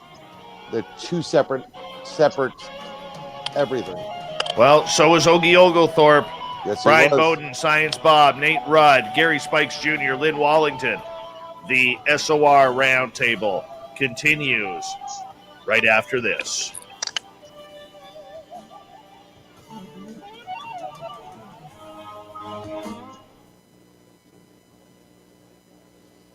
We're going to turn up the woo in the next half hour here, guys. We're gonna turn up some woo. I feel the need to literally get wooful. Yeah. Yeah. Yep. You know why? My critics have been hating on me lately. So I feel the need to kind of, get wooful. Woo it up. Yeah. Buy you a soda after the game, Yogi. Piss them off. Well, let's see. I blocked a couple of trolls early on in the show. One called me fag and a liar. What? Yeah. I saw that. Oh, God. Yeah. So that was pleasant. Hmm. Send them my way, Dave. I'll take care of them. Well, And you can do, Nate. well, the sad part is, Bob and I had a private conversation earlier, and and so did Lynn and I, and you know where it's coming from, and there's no point in even retaliating because that just adds fuel to the trolling fire. You know what I'm saying? The waste of energy. Yeah. Yep. Yeah. Yeah. So I just normally I the hockey player in me wants to fight back because it's so much fun, but the businessman in me says just ignore it, just block them, get it over with. That drives them crazy, Oh yeah. Yeah. They can't get a rise out of you. They're driven crazy. Yep. Silence is best. Yeah, that. Yeah. Yep. The only thing I like to tell people is this: every time someone tries something like that, is I have never lied about my experiences. It doesn't behoove me or the great audience that we have built to be a liar about what I've gone through. I am like every other experiencer out there that is trying to figure out what is going on. I just have the ability, because I went to school for it, to learn how to speak in front of a microphone. That's what I do. I'm not a researcher, don't know how to research. I'm not a scientist. I'm just a guy who's an experiencer, who spent time in journalism, who knows how to speak in front of a microphone. And if people think I'm lying because of somebody's personal opinion, so be it. You're allowed to disbelieve me. You're allowed to disbelieve me. And yeah, that's just kind of where it is. The only fault I see in Dave is just like when we was talking yesterday, is who in their right mind would want to go out and experience some of the things that you've experienced. Well, it always comes down to, for people who don't believe, it always comes down to proof. Where's the proof? Where's the proof? You're sitting here talking about it each night. Where's the proof? You talk about this. You talk about what you saw in your mom's eyes. Where's the photographic evidence? Where's the video? Yeah. Right? That is like 99% of people who see Bigfoot do not have a camera with them. 99% of people who see a UFO do not turn their camera on.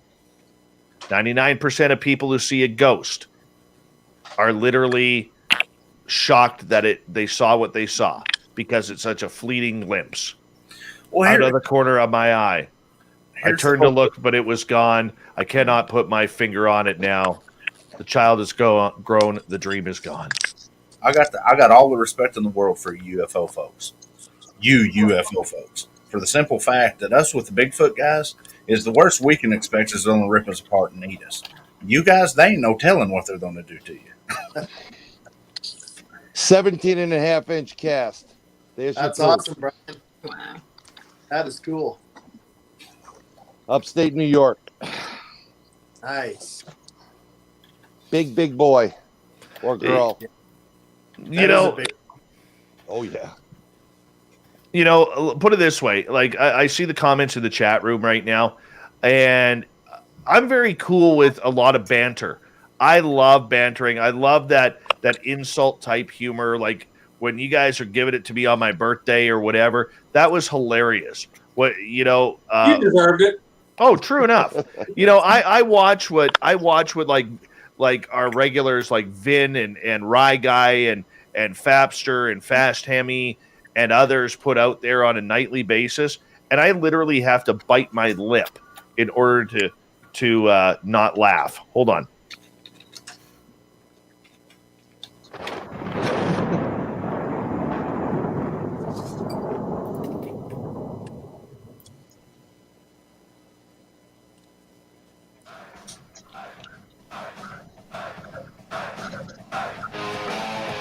We passed the halfway point of Spaced Out Radio tonight. My name is Dave Scott. Thank you so much. I really appreciate each and one of you tuning us on in. We really love you. We do. Yes, we do. Why not? Because we can. I want to remind you that if you missed portions of this show or others, check out our free archives by going to youtube.com/Spaced Out Radio. Just do me the favor, hit that subscribe button. Our website is spacedoutradio.com, where we have a plethora of features for you, including rocking out to Bumblefoot and reading up on Captain Shirk's SOR Newswire. Follow us on Twitter at Spaced Out Radio and on Instagram at Spaced Out Radio Show. We continue on with the Roundtable tonight. From the Bigfoot Zone, we have Nate Rudd and we have Gary Spikes Jr., the man with literally, no kidding, you can find him everywhere. He's got 7,200 podcasts out there, and he runs them simultaneously. Bryan Bowden, Dr. Bob McGwier, otherwise known as Science Bob, and our Saturday night host on our YouTube channel, Spaced Out Saturdays, Lynn Wallington, are here. And I'll tell you, this field is amazing. We got great people who work in this field on a daily basis. And if you haven't checked out our YouTube channel, we recently started a couple weeks ago, or about a month ago, a feature called The Angry Ghost Hunters. And the reason why I'm bringing up ghost hunting right now, and I know none of us here are real paranormal investigators, but is it all tied together? Is it all one? I see David Weatherly, Timothy Renner, people of that ilk who really believe that this is all one type of phenomena that is tied together with some sort of invisible string. Lynn, I want to start with you on this one because you're very involved in the paranormal and the supernatural, and I'm curious what you think on this. I think it's all tied together, but I don't think it's all one phenomenon. I think they're separate phenomenons that operate on similar levels, mechanics, however we want to phrase it. Why? Well, because they're all weird. I mean, they all have some sort of kind of weird woo factor to them. So I think that, if we're talking about aliens traveling interdimensionally at some points in time, if we're talking about ghosts and spirits, we don't know where they exist on a physical plane. Do they exist on a physical plane? Are they interdimensional? Are they on the same plane as us, but in a different space? So it's all, I think it all could be connected. Orbs seem to exist in both kind of realms, both the UFO community and the paranormal community. There's too many things that overlap to make me think that they're completely separate, but I also don't think they're completely the same. Gary Spikes Jr., do you think they are the same? Like, is everything tied together by some invisible thread? Well, I mean, if you look at, I have to go back to our roots, and that's all the First Nations people, all the ancient cultures, all the way back. Everything's tied together in a wheel of life and a wheel of spirit. I mean, I truly believe that we're all tied together in a sense because of energy, just like Lynn was saying. Multiple Bigfoot reports with orbs in them, UFOs with orbs in them, spiritual with orbs in them. But I think there is a separation there. I just don't know where it is at this point and how it falls together. But yeah, I'd have to say that that they're all tied together in some way or another, just like we're tied to intertwined with them. Science Bob, is that even possible that this type of phenomena could be all related in one way or another? Well, so, look, as a scientist, I know that there are these physical properties and our understanding of it that unite all sorts of things. So, and there's these recent pieces of work of people trying to understand consciousness and how we interact one consciousness to another with through the use of electromagnetic fields. I'm telling you that there is some kind of unifying thing in all of them. Look, given that something enters our physical world, it is doing something that's interacting with our physical laws. So there is something physical to it. Now, having seen things standing right next to Chris Bledsoe, that was clear what was happening was they were appearing in our space-time, growing, shrinking, and disappearing from our space-time. As a scientist that understands, the higher dimensional space kind of stuff, I can see how they are in a collection of dimensions which are orthogonal to ours. In other words, they have a part of space, we have a part of space, and they only mix when they are enter our dimensions. So I can see it. I don't know the mechanism, but what I have seen myself personally with Chris and others is a physical thing, and therefore they're unified by physical laws. Nate Rudd, you come at it from a Bigfoot side. I know this is a little bit off on a tangent for you, but your hair looks good enough to answer this question. Is it possible? I'll always do my best, Dave. I don't have all the answers, obviously. I'm a pretty humble guy. I don't pretend to know everything. I'm learning all the time. I've talked to a First Nations person about it, and it really is in their legends and stuff that there is a supernatural aspect to Sasquatch. He told me that they believe that if you're impure or you're not wanted in a certain area, they'll make it rain on you to cleanse you and things like that, just as an example. But they truly believe that there is a supernatural side, and if portals are real, I imagine all kinds of things come in and out of portals. So I'm not sure if it's all connected, but that's the whole thing, the mystery of all these subjects. That's what keeps me going, is just the mystery of it all. And we're probably never going to know all the answers, obviously, but boy, they sure have some abilities that we don't understand, that you could call supernatural, right? I mean, it's amazing. Brian, let's get your opinion. I think as far as the ghost hunting is concerned, I think it's two separate and distinct type of situations. I think it's all based on energy itself and the transference of energy and how it's handled. But I don't think when you're talking Sasquatch, UFOs, Dogman, or these type of cryptids versus ghosts or spirits, I think it's separate and distinct. We have, through my years of research, I've come up and know that resonance, frequency, and sound is really important. It's almost like the key to all of it.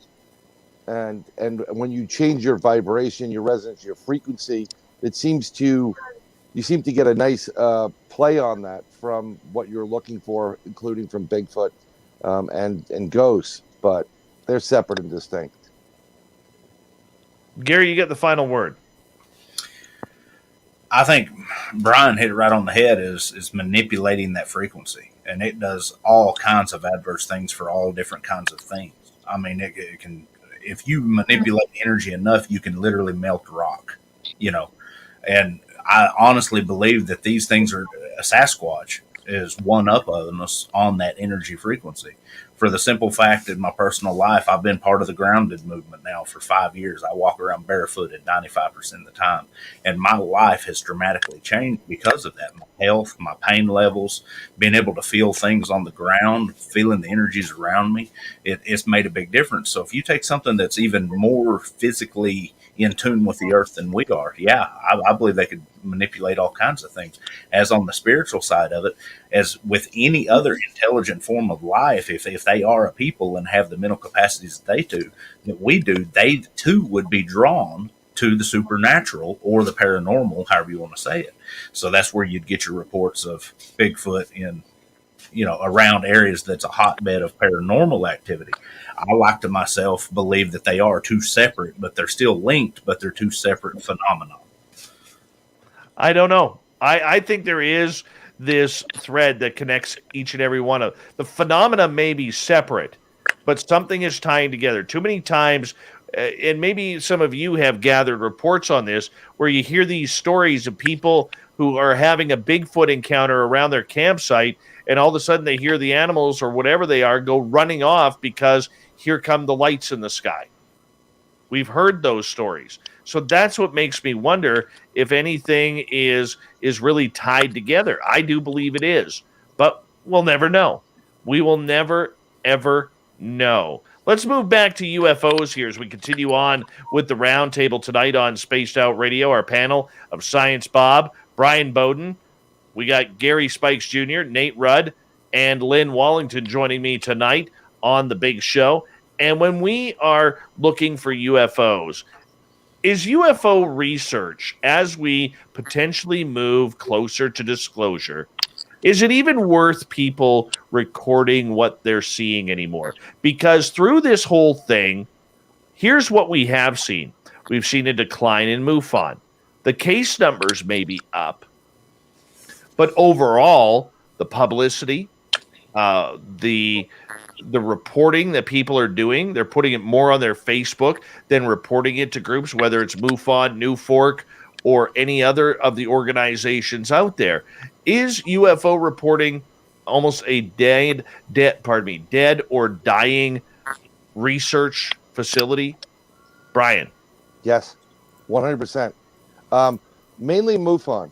And I think the problem is it's when they started selling to television and trying to get all these shows, people consider it more of a television series or something that's not real versus, another reporting agency, but with the advent of social media, they don't have to go to one location to report. They just, hey, we just saw this craft. And then you'll have 50 people jumping in and someone will tag another friend to go look at it. You don't need the report. And you don't need these people coming out to investigate. I stopped, being a supporter of MUFON for a while because of the way they've did things behind the backs of many people, regarding selling evidence or making deals to the Stars Academy.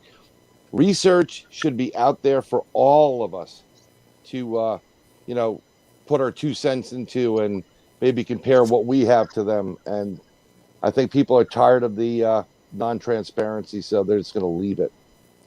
All right. How about for you, Lynn? You were once part of MUFON. Oh, I love you, Dave. You always want me to be once part of MUFON, but I actually never was. In my world, you were. I know. In my timeline, you were. I know. No, I agree. I think it is outdated. I think that that we're also interconnected now on the internet, that people, I don't think, feel the need to report these things as much as they did before. I think they can put it out there and get, 1 million views and everybody else's opinions that go along with it. So is there necessarily the need to report it to an agency? I don't think so. Gary, I mean, I know you're in the Bigfoot world, but I mean, this kind of ties, you could say the same thing for Bigfoot too. Is it worth having a Sasquatch research center out there when you have the internet at your hands? I'm going to say it. Where y'all have MUFON, we have BFRO. But the same thing, it comes down to what you said yesterday, Dave, of with the internet and with individual, it's your own voice can be heard now. Your own opinion can be heard. You don't have to go gather it up with a bunch of others. We can just gather it up with guys on the internet. So I don't have to narrow it down to some physical group that I have to deal with on a daily basis. If I don't like their opinion or personality, I'll just go find somebody else on the internet. I think that the days of the actual big groups like that are done. It's going to be a lot of smaller groups. Nate, would you agree with that? I would agree with that. Yeah, I mean, you can find like-minded people in your specific genre or whatever, and that's kind of what we've done. And you don't all have to agree on everything, right? I mean, we all have a little bit different opinion on what it could be and who they are and all that. But yeah, you can reach out to people real easy these days compared to the old days, and connect with people that are like-minded, and that makes it really nice. I mean, I've gotten to know a lot of good friends, in the last few years, just reaching out to them. Yep. And connecting and yeah, I mean, it makes it nice. All right, let's move on here because, Bob, I want to actually, before we go, I want to get your response to that. As someone who has a lot of friends in MUFON, a lot of friends who are UFO researchers, do you look at groups like MUFON or NUFORC or other reporting sites like that as still viable options, or has the internet really taken over? So the ones that do not share their databases for research fairly freely, I don't see that they serve a purpose. Absolutely. And I think you know which 5-letter one I could be talking about. Now, NUFORC allows its database to be taken by data scientists and do all sorts of things with it. So NUFORC is still relevant, in my opinion. Yep. I just can't.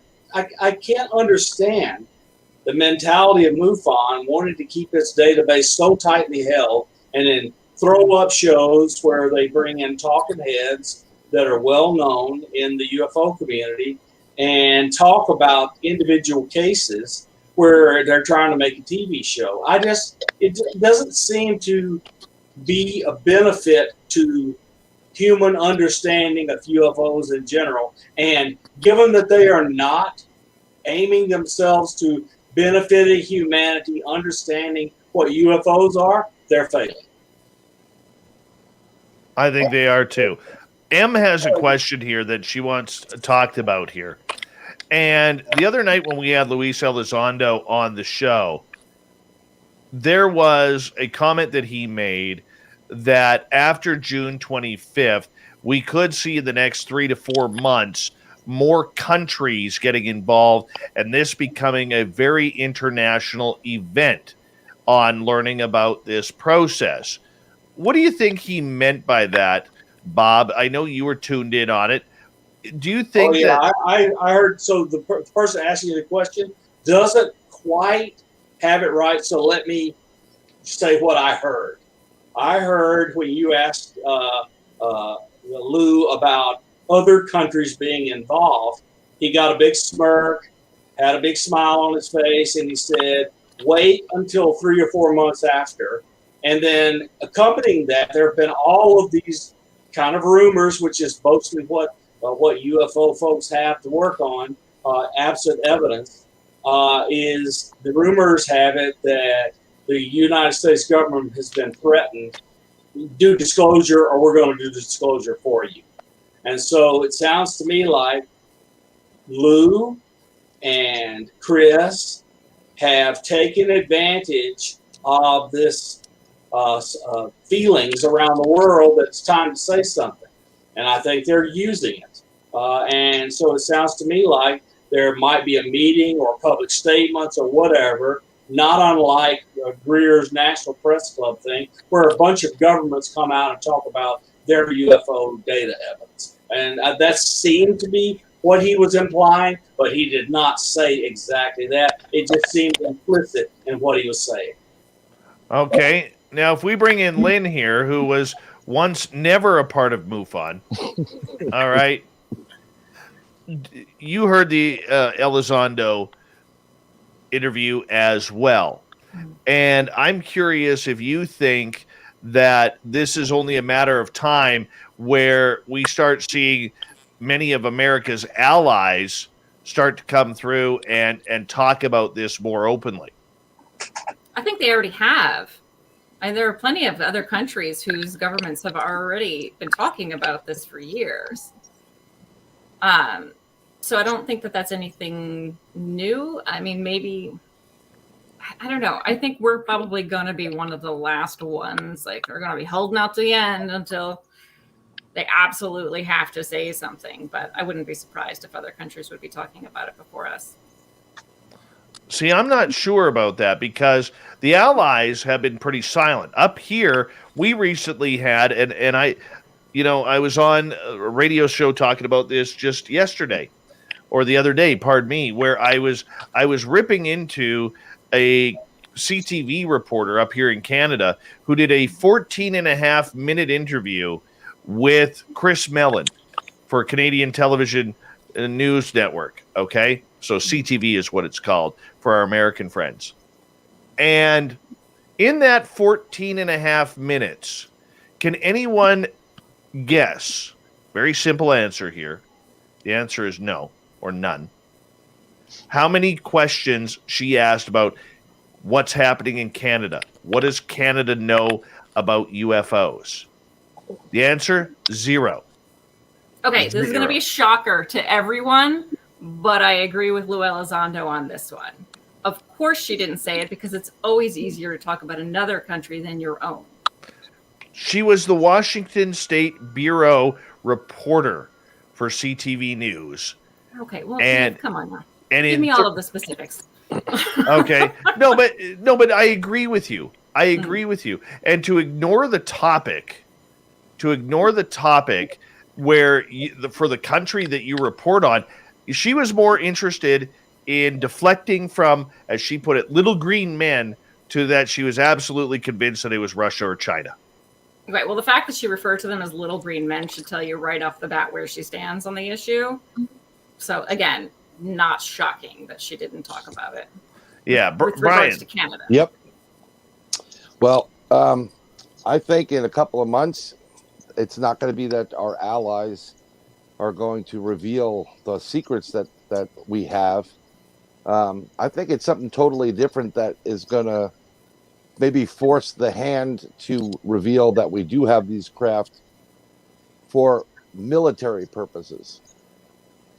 So we're building up, and the people that he's mentioned, when you mentioned Australia and you mentioned New Zealand and some of these other countries, we have a vested interest in certain parts of the globe that are right now under like a minute to midnight type of threat. And what better way to take a tyrant out by saying, look, we have this, we're going to use it, and we're going to blow you out of the water.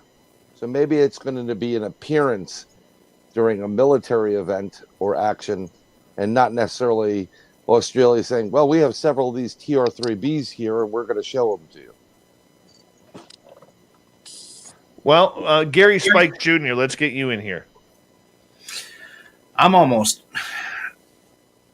agreeing with everybody, but I also have to kind of throw something else like I did before in.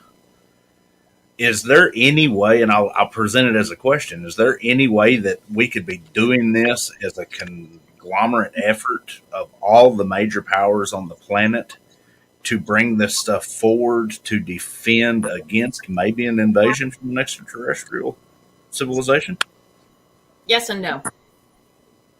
That would be a Greer thing, huh? Wouldn't it? We're gonna seriously. I mean, let's go back to Greer. He's predicting alien invasion or a mock alien invasion where we have to fight back, and then we become one government, one world. I mean, the story keeps going on. You can take it whatever conspiracy path you want. I think we're very aware of what the threats are. We've been talking to some of them. We've been maybe having delegates to others. We know about reptilians, we know about Greys, we know about Pleiadians, and so on and so forth. And we've been doing our best to reverse engineer stuff because we need to. It's a national security. It's also survival thing. So I don't know about a war or an invasion, There's no reason to invade this planet because if you go outside, you'll see there's way too many ships that would fight each other to get the dibs on that. Roundtable, I'm going to get you to hold on right there. We're 2 hours down, 1 hour to go. The Roundtable with Lynn, Bob, Bryan, Nate, and Gary continues right after this.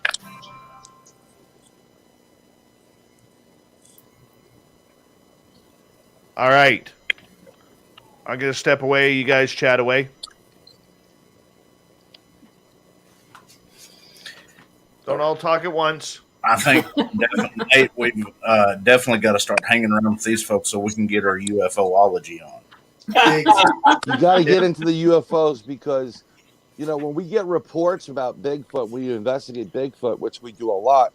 We do both of them. And usually when we're there for either or, we have to keep both of our hats on because you don't know what's going to come out. Now, I don't think, you know, Bigfoot is not the pet of aliens, nor is Dogman, you know, like the aliens walking them or whatever. I think that's BS. I think because they know who's interdimensional, who isn't, they're just aware of who the players are, just like we're aware of Chinese in our airspace and Russians, you know, so on and so forth. But when you get a lot of sightings that correlate to light anomalies with Bigfoot, there is something that's going on there. And I think now through my own experiences, you know, real close up type of depends moment experiences with Sasquatch and lights and flashes, I think it goes more towards energy and a transfer of from physical like we are now to, you know, some kind of energy, not necessarily aliens. So keep it going. I never was on that boat that aliens and, you know, used Bigfoot, but you know, I have taken some reports of Bigfoot being seen with in concordance to alien. But I wouldn't put it past an alien race to use a Bigfoot for something. Here's something that Science Bob could, you know, if let's say the Bigfoot and the aliens are both using the same portal to come in, and that's why you're seeing them. Could be. See, that's where the reference. I don't think they're using each other. I think they're just using the same entrance to get into the arena. That's it. And maybe through the change, trying to see that. Maybe through changing, you know, whatever the energy is that is being converted or changed or manipulated is there, it's strong enough to help that craft to come in just as much as the other creatures.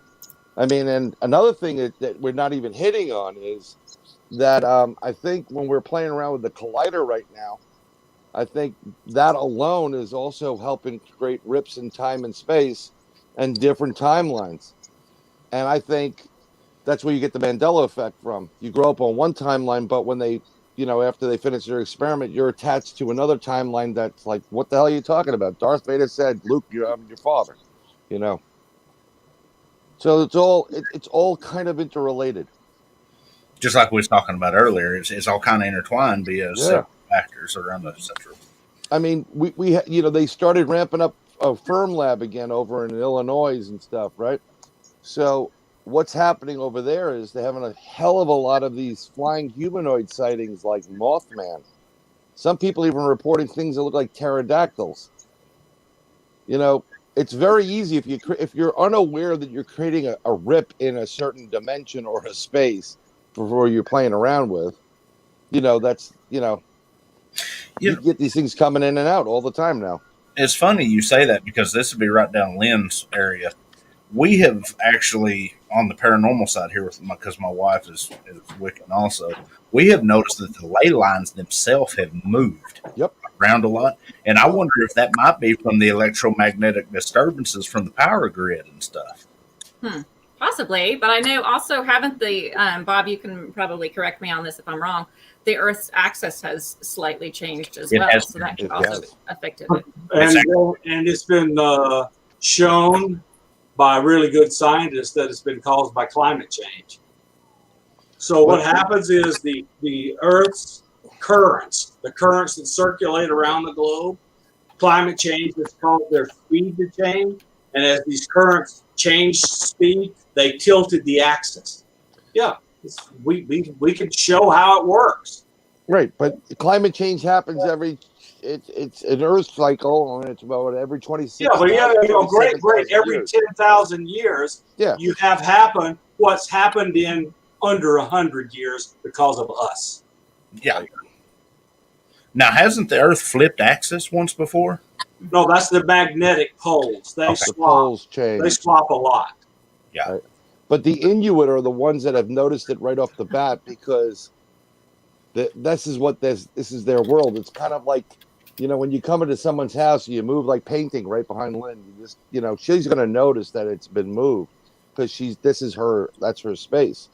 And then she's going to throw a curse on you. But true, true, she will. So, but this is what the Inuits have been like kind of screaming about, the fact that things aren't right. So, but I think it's we're just living through that moment where the shit's hitting the fan. All right, guys, it's gonna come back. We got about 45 seconds here, and excuse me. Just want to make sure I'm not missing, and it looks like we are good to go. And we got about 30 seconds. I want to say a big thank you to Carl ×2, Andrew ×2, Catfish, Ben, Science Bob, Media Fox, Bigfoot Rob, Jeremy, Magnus ×2, and Fast Hemi for the amazing super chats tonight. Thank you so much for joining us. Really do appreciate it. And it's a great way to support this show. Thank you to, we've got 183 people on here right now. I hope you're enjoying it. Here comes hour 3.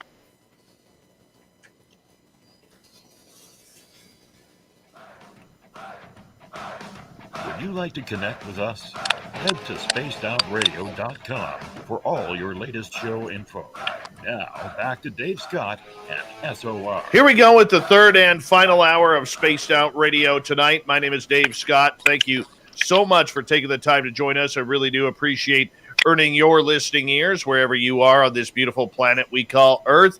Thank you to everyone tuning in on our terrestrial affiliates around North America and digitally on TalkStream Live, Revolution Radio, and KPNL. All of our archives are free by going to youtube.com/Spaced Out Radio. Just do me the favor, hit that subscribe button.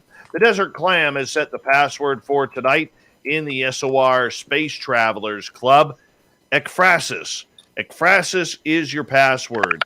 Use it wisely, space travelers, as the Clam sets the password each and every night right here on Spaced Out Radio. Our website is spacedoutradio.com, where we have a plethora of features for you, including rocking out to Bumblefoot and reading up on Captain Shirk's SOR Newswire. Follow us on Twitter at Spaced Out Radio and on Instagram at Spaced Out Radio Show.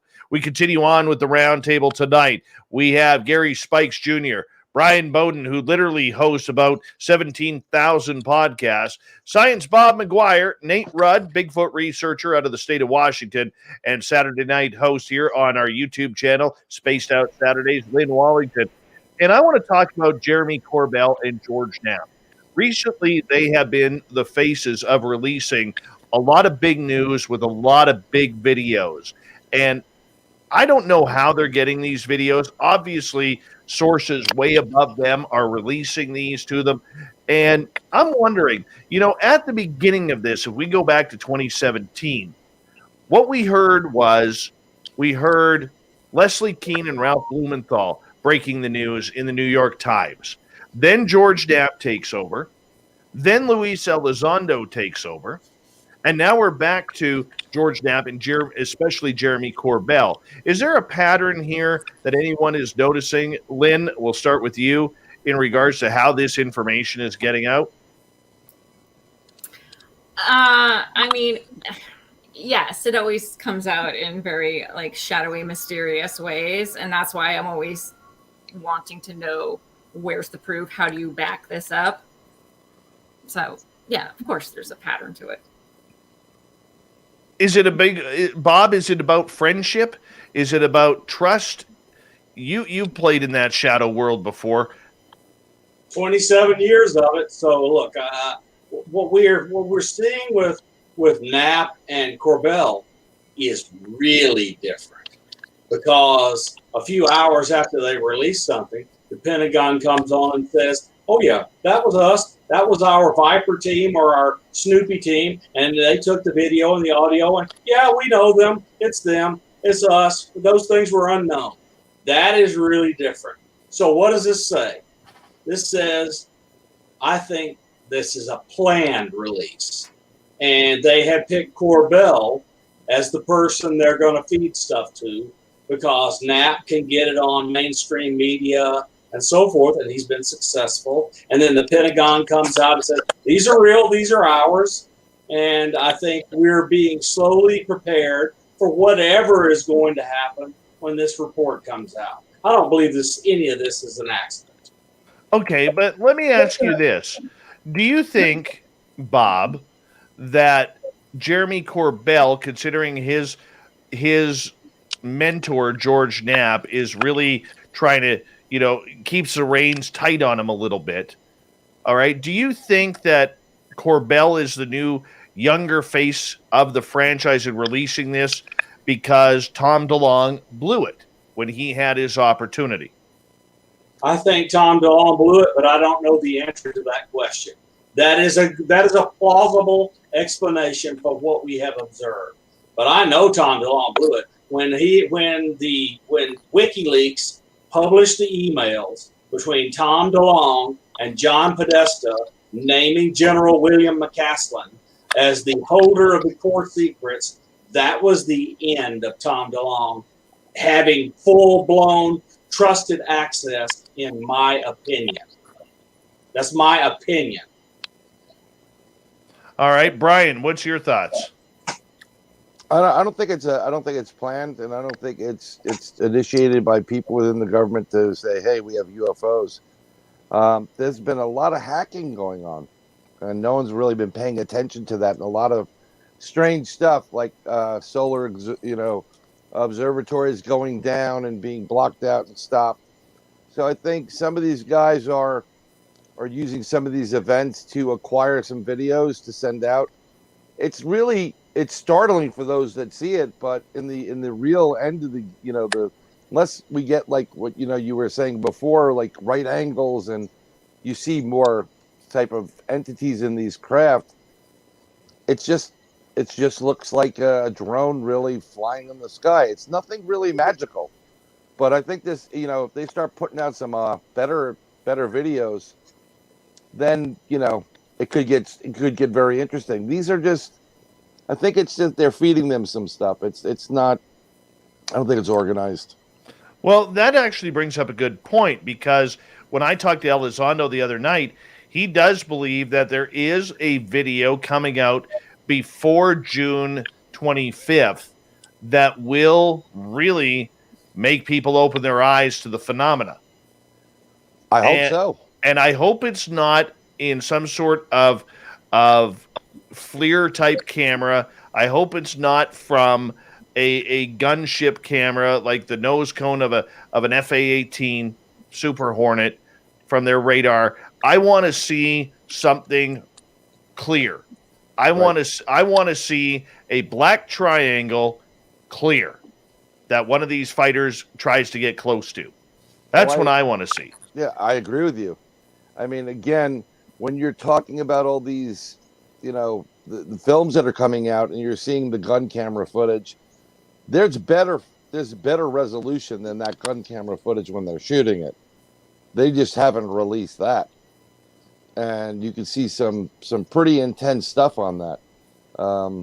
But I hope so. I hope a better video comes out. I hope something that's crystal clear without a doubt. Like, oh my God, look at this thing. Maybe something flying from Earth, and they capture. They're tracking it with satellites, and it goes past the International Space Station. Something. But up until now, I'm honestly not really impressed with a lot of these videos. I've seen things firsthand that looked a lot better. So, how about for you, Nate? What do you need to see? Gosh, I'm kind of an outsider looking in on this subject. So, to me, the videos that I've seen are pretty impressive. like I said before, I've seen Sasquatch footage that's better from, I believe it was a helicopter weapon system on an Air Force base. But yeah, it would be neat to have some footage where you could really see some detail, because it is hard to see. Obviously, you can see how fast they're moving and things like that. But yeah, it is hard to see detail on those videos that have come out. But to me, it's pretty spectacular either way. Like I said, being it's not really in my wheelhouse, but I'm definitely interested in it. It's been great to watch. Gary, how about for you? I mean, coming from the aspect that I have with the military and everything that's going on, and me and Nate both coming from the Bigfoot world, everybody knows about all the Bigfoot videos. There's a million of them out there. We would definitely have to see a huge improvement in the quality of the video, and even then, with all the CGI, I can't even say it, computer graphics that we have and the technology. I mean, just a few years ago, the video of the supposed ship flying across North Texas was from a movie. I honestly don't think that we're going to get that kind of a disclosure. I don't think the government is going to disclose that definitive of a video. It's going to have to come from an outside source, for the simple fact they don't want to disclose it. If they disclose anything like that, it will be a video of their own equipment 10 years back. If once again, just like I said, with drones, we can make the sharp G turns now. Everybody talked about the Aurora. Well, the Aurora project was way back there. The SR-71 Blackbird was developed in the 50s and 60s. So it's going to have to come from, like Bryan was saying, maybe a hacked source or something. If it is, I don't think the government's going to disclose it. They're going to use their older technology and just give us a tidbit to tide us over for some other time. Well, we're soon going to see. I'm curious because I love watching patterns. I love seeing the patterns forming and flowing, because it really lets you know, okay, whose turn is it now to release information? It's like, okay, there's going to come a time here, probably after June 25th, where all of a sudden Jeremy Corbell is not going to get those videos to pass on. It's going to be someone else's turn. Whether that's back to Leslie Keene, whether that goes to any of the television networks or whatever, we're going to see that happen. That's where it's going to get interesting. But I want to get back to a topic that we talked a little bit about earlier on in the show, and that was, and I want to spend some time on this, and that was about the John Greenwald Black Vault story regarding the erasing of emails that really proved that Lou Elizondo worked at the Pentagon, ran the UFO program. I think this is a story where people could go to jail for this. Yes, we touched on that, but we also touched a little bit on Bob Lazar. Bob Lazar, still very controversial for people out there in Radioland who may not know who Bob Lazar is.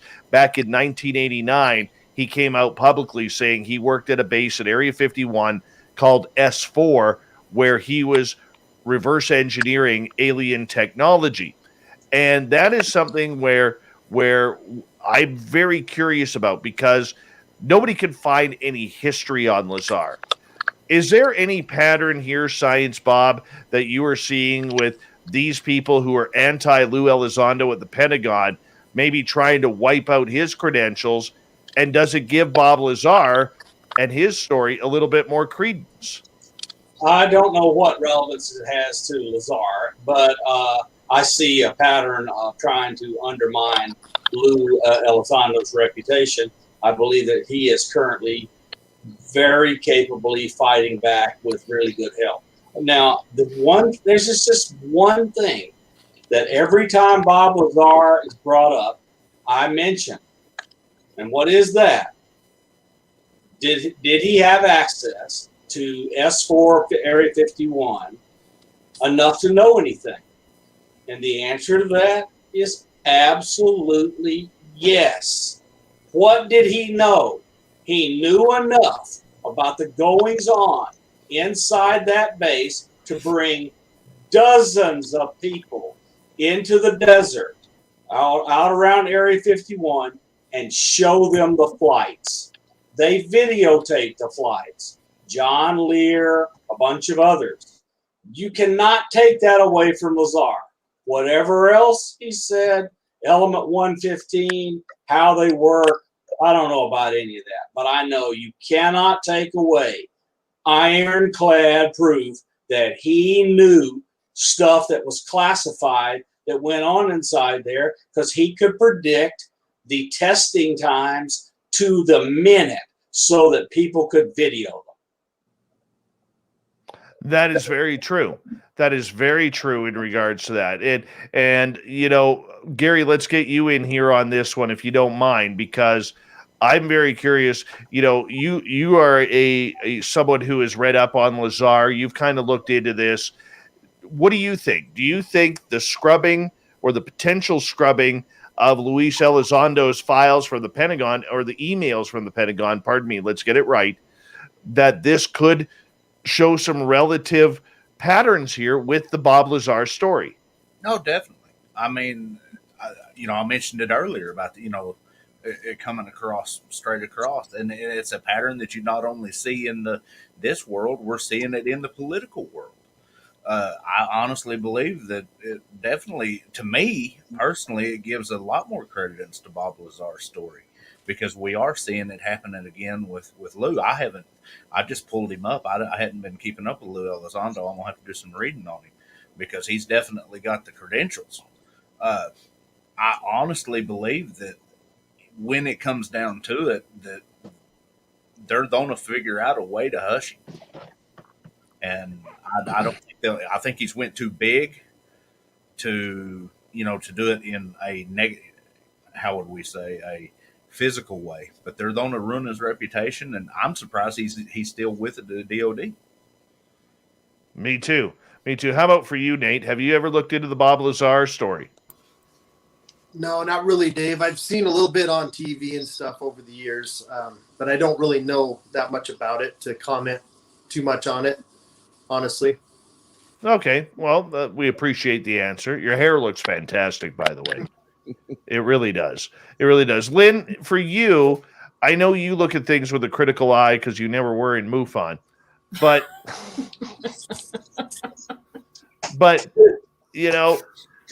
being somebody who's followed the UFO story for a long time, and we have a lot of those same questions about Lou Elizondo that we do about Bob Lazar. So I'm curious, when we hear the Pentagon scathing reports that there's people there getting rid of these emails that have Elizondo's name attached to it, to me that senses that he's being scrubbed. Do you concur, or do you see it differently? I don't know, but kind of going back to what you were just talking about before, this goes exactly to my confusion about why everyone has jumped on the Lou Elizondo train so quickly when so many people were talking smack about Bob Lazar. Sorry, I almost swore there, but like, why was everybody so against Bob Lazar, but yet they're so willing to jump on the train with Lou Elizondo? Like, what's the difference? I feel like I'm just not getting something here. Brian? It's two different things between Lou and Bob Lazar. Lou is doing a totally different type of work for our government that Bob was. Bob, being a scientist, locked away. I mean, he basically lived for that, doing that work. He generally, most scientists that I know really care more about the science and figuring something out and reverse engineering than even eating or sometimes their family. So I believed Bob Lazar day one. There was something about it that rang a lot more true, and that was pre all this crazy social media stuff. I think Lou now, they could get rid of every email. The NSA has them, so they're never really going to get rid of them. And I'm sure Lou, from what his past career was, has plenty of copies of what he needs to prove that he was there. And I think I'm someone who believes the Bob Lazar story too. there are a lot of holes. I think we can admit there are a lot of holes in that entire story. But for the most part, I do believe that he was there. And I believe it from a journalism standpoint that it's basically because the television station KLAS has never rescinded the report publicly. They have never rescinded it. And if you know the backgrounds of how journalism works, you know that if that story ended up being confirmed as a hoax, they would have rescinded it and gave their biggest apologies. And George Knapp would end up, looking with a lot of egg on his face, and that's why I believe the story is from the journalism background side of it. Lazar, never talked to him. Don't know. Never talked to him. But as we got about 4 minutes to go here before we go to break here, is it possible that this is showing, Bob, a pattern that the U.S. government or the Pentagon can scrub someone's history? Oh, they can do that. They can absolutely do that. Just yes, they can make a legend and they can scrub your identity. They've made legends for every intelligence agent that ever has operated overseas undercover. So, and they can do the reverse. They can just look at the Federal Witness Protection Program. They can scrub people. Yes, the answer is obviously yes. All right. But why do that, Bob? Why do that? What is the purpose? What they've tried to do to Lou is undermine his credibility so that people don't take him seriously. I mean, it's worked with Lynn. Wow. Dropping that bombshell right there. All right, Bob. All right. But it did. I mean, you don't trust the guy as far as you could throw him, and you're correct. Most of them. You're correct in that all of this smokescreen, lies, twists, etc., makes it hard to know who to trust. It really does. It really is really hard to know who to believe in all this. Period. It really is. And, like I said, there's a lot of holes in this story. We still got to figure it out. But it's amazing that 32 years later, we are still discussing the merits of whether Bob Lazar is real or not. And his name keeps popping up. I'm just surprised nobody else has stepped up to the plate. That's what gets me, Gary, is that we haven't. He could fix it with one handful of metal. It would be done. I have to interject on something right quick. Have y'all ever thought, I got to be very careful how I say this. Have you ever thought that the reason they scrubbed his emails was maybe to protect some of the sensitive information that he had, to keep hackers from getting it? Could be. Very plausible. I mean, his lawyer is going to have a field day. Any of his emails that were classified are federal records. They can wipe out his unclassified email because he was no longer attached. But his classified emails, they are in a world of hurt. Well, I understand that. But if a federal agency scrubs those records, then we're stuck right at square one where we've been with the state or the national judicial system we had in the last case with the emails. But if when you get to that level of government, they don't care about judicial. They want to get that information out of the public eye. So I know y'all kind of been knocking on the guy, but I just pulled him up through my network with the Army Rangers, and he is exactly what he is DOD, and he is that level of DOD. I know from personal knowledge that Lou Elizondo is a national hero. Yes. Period. He is a hero. Now, 100%. What he's done for all this, I tend to believe most of what he's told us about it, and he's been quite careful not to tell us things about systems that he already knows can prove what he is saying, because he doesn't want to reveal national technical means to our adversaries. And on that note, everyone, I'm going to get you to hold right on because we are going to go to break here for the final time tonight on Spaced Out Radio. Nate Rudd, Science Bob, Lynn Wallington, Gary Spikes Jr., Bryan Bowden, literally 28,000 podcasts. We'll be back with more Spaced Out Radio. Let's talk some aliens next. We need some aliens here tonight. Yes. We'll be back. Good idea. Be damned if I'm not doing a show without aliens. We need Melinda Leslie. None of us would have talked. Oh, that's true. I love Melinda. So do I. I'm Just gonna go. curious. I'm taking my Skyhub crap out and parking in her backyard for a month. Yeah, I love Melinda. Yeah, Brian. Is anybody else hearing what sounds like a digital artifact and talking very, very low in their headphones or their earpieces? No, I've been getting some clicking, and I realized that was coming off of Nate's phone.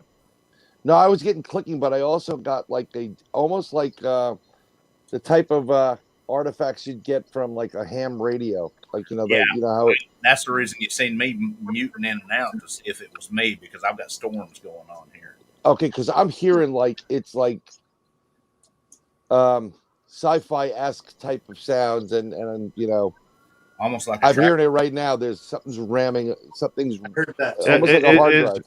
Do they allow hams to operate in your building? No, they don't. But it would be par for the course, because there's always some kind of anomaly we catch on a lot of shows that I've done with some certain things. But I know it's black not my box mic. right there. That black box right there with the silver top. Yep. That's my ham radio. Okay, no, but this sounds a little bit more like something ramping up like a hard drive, computer hard drive, but I also hear a little bit of a digital artifact in the background. Well, really hams do a lot of digital stuff. Lots of digital stuff now. So I mean, it could be public service people driving by and putting out a big signal and getting into your equipment. I got the Men in Black. I got the Men in Black here. That too. I mean, it's 2:30 in the morning my time, so. But now, I would have put it past them. I'm not very far from my truck stop. Could it be some of the big CB radios coming across? No. They can do it. They can do that too. But I've muted you guys, and I'm still hearing that hard drive wind up. Who knows? Maybe it's Carl. Could be government checking in on us, folks. Well, if you get abducted tonight, we're blaming Dave. Well, hey, they listen to Dave. They listen to a lot of this stuff. Gonna watch some more of that Bumblefoot op sauce. I remember talking to one former spy one time, and he told me that when he announced on his social media that he was coming for an interview on Spaced Out Radio, that there were a few people in the intelligence agency who reached out and said about time. That's good. Yeah. I've talked to a couple of people that do things for the government. After you got to be very confidential. You can't record them. You just have these meetings, interactions, and the stuff they're telling you, they're not getting any money from it, and they can go to jail for a long, long time telling you. But they're confirming a lot of the research that you do, and it's just you kind of wish you could look here's the proof, but it's part of the game, right? Yeah, I would hate it for, I was just here too. I would hate it for them guys that's, the sacker. And that's where I have to be very careful, because seeing the level that he was, there is that camaraderie there and that brotherhood. Yep. But I would hate to be at that level. The sacrifices that these guys are given. And that's the reason I'm going to have to be very careful saying what I say about it. And I hope I don't offend any of y'all by not saying much, but. Yeah, you're offending me. I'm offended. Nate Rudd, I'm offended. Get him off the air, Nate Rudd. I have a question for you guys. What do you think? I'm not into this like you guys are, but what do you think about the Philip Schneider story? Was that guy legit? I got to tell you what. We know one thing. He was sitting in his easy chair and was murdered. Yeah.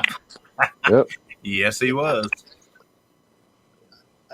Yeah, I was just curious. What I don't hear his name. I know he's been gone a while and stuff. I don't hear Isn't he the one where they claimed it as a suicide with 2 bullets in the back of his head? No, he had a cord around his neck. That's the guy that claimed he went down underneath the ground in Dulce and had a war with aliens. Yeah.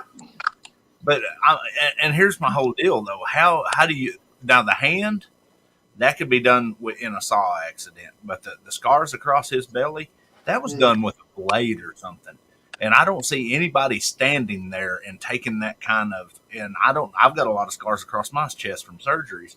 That does not look like I've seen pictures of the scar. It did not look like a surgery scar. Hold on, guys. We got about 10 seconds. Thank you to all our super chatters. Thank you to all our new subscribers, all the veterans out there. And here we go with the final half hour of the Roundtable.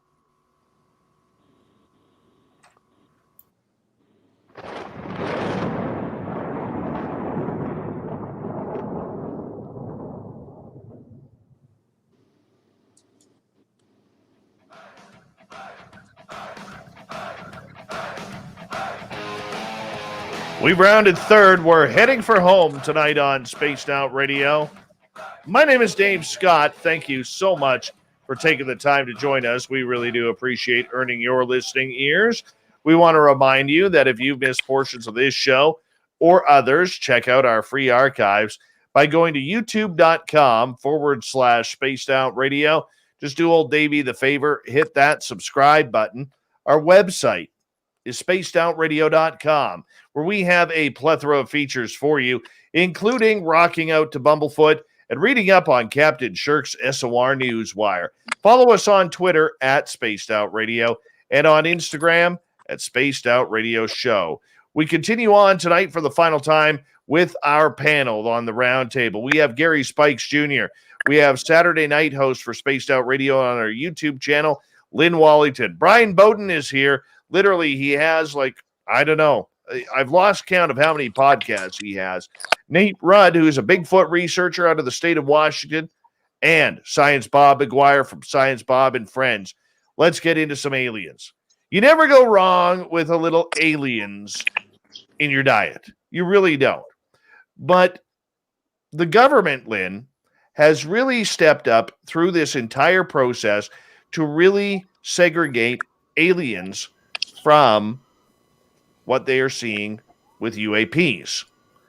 Now, the reason that I have heard this is happening is because they don't feel the public is ready for ETs yet. They are ready for UFOs, but they're not ready for aliens. And bringing in aliens and abductions and contact and everything that's in between. That's still a little too woo for this entire subject. So I'm curious for you in your thoughts. We are seeing the idea that there are a lot of talk lately about crash retrievals and potential bodies. This is now making its way into the news.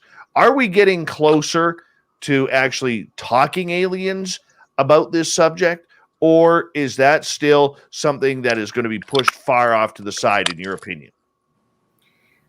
I mean, I don't know. I would love it if they talked aliens, but again, I mean, I hate to be kind of the party pooper. I think unless they're forced to talk about it, I don't think they're going to talk about it. But I always kind of dislike the public can't handle it, because I definitely think that they can handle it. And in fact, I think half of the people out there would probably be like, that's not real. We're also jaded at this point by things that, I don't think the public would be freaking out. Would there be a rush to buy toilet paper? Probably. It'd be like a snowstorm here in the Northeast, yeah, of course. But I don't know. I would love it if they do. Please bring on the alien talk. I would love it. Nate, are you ready for aliens?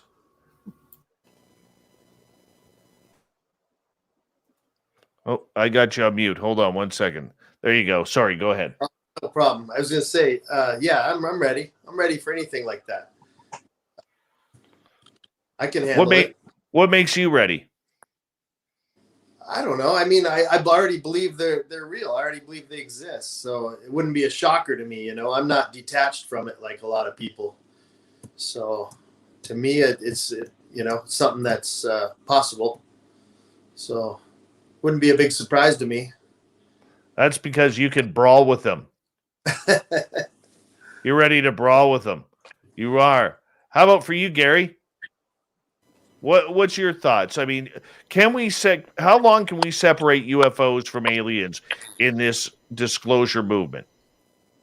I don't think we're going to be able to much longer.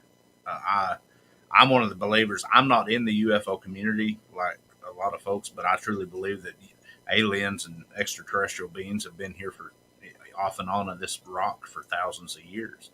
Because I study a lot of the ancient prophecies and legends and stuff like that. But I'm ready for them. I think it would answer a lot of our questions. I don't want to get on the religious aspect of it, but I tell people all the time, I'll say this, I tell people all the time, what if our God was an alien? Does it change that he's still our God? No. Does it change that he doesn't have the power that he did? No. So if they do bring aliens on, I think that's where the factor comes in, is they're going to have to rewrite history. And that's the reason they're trying to figure out a way to do it. That's the whole thing with the Pope. But I'm ready. I'm like, bring it on. If it's war, it's war. If it's peaceful, it's peaceful. We're going to face it either way as a race, as a humankind, and it might unite us, and that might be the greatest thing that ever happened to this us as a race. Is if a third party showed up in this, and it did unite us as a race. Well, it's going to be interesting to see what happens. How about for you, Science Bob? I have these I cannot understand the reason for the last 75 years of crimes, civil liability, and all the other stuff that has occurred. So I don't know what's underlying, what's the basis for this level of secrecy and the threats and other things that people have had made against them by uniformed military people, men in black, government agents, etc. What is so bad they would do all that they would hide it? So what do I think? I think that there's a coming event that the government knows and there's no way to hide it. And so they're beginning to roll it out slowly to prepare us for the event. I have no idea what it is, but given how things started in the 1940s and where they are now, it seems to me like they know something that is coming and they're preparing us. That's what makes sense to me. That's what it feels like. I don't have any evidence, but I'm not a scientist. I'm Bob the person with internal feelings, and that's what I feel. All right. Bryan, your thoughts? I have to unmute. I don't think they're going to initially tell you about the aliens. It's easy to drop aliens after you say, yes, we have craft not of this planet or world. People make the assumption automatically about aliens, and then they can slowly, release information about different types of aliens based on physical characteristics, saving maybe anything that's reptilian or praying mantis for later in the broadcast, and in keeping with like a Pleiadian or something more humanistic to kind of give a little more commonality. But what I did love was when former President Reagan, addressing the United Nations, said, "What if there was a race that was threatening us? We'd get, and we would get together pretty quick, wouldn't we?" So combining that with, again, Greer's, Project Bluebeam, we're all going to die type of scenario. There's a lot going on here that's interesting, and I hope it plays out the right way, because what Greer has stated, and some other people have tried to concur with him, could be a pretty scary next 3 to 5 years or 6 months. Well, we're soon going to see how this plays out, because for the people who have had those experiences, it's very real. It's very traumatic. whether it's health related or whether it's mentally related, it is a traumatic scenario when you see another type of life right in front of you. Doesn't make sense. Not supposed to be there. And that's where it gets a little bit weird.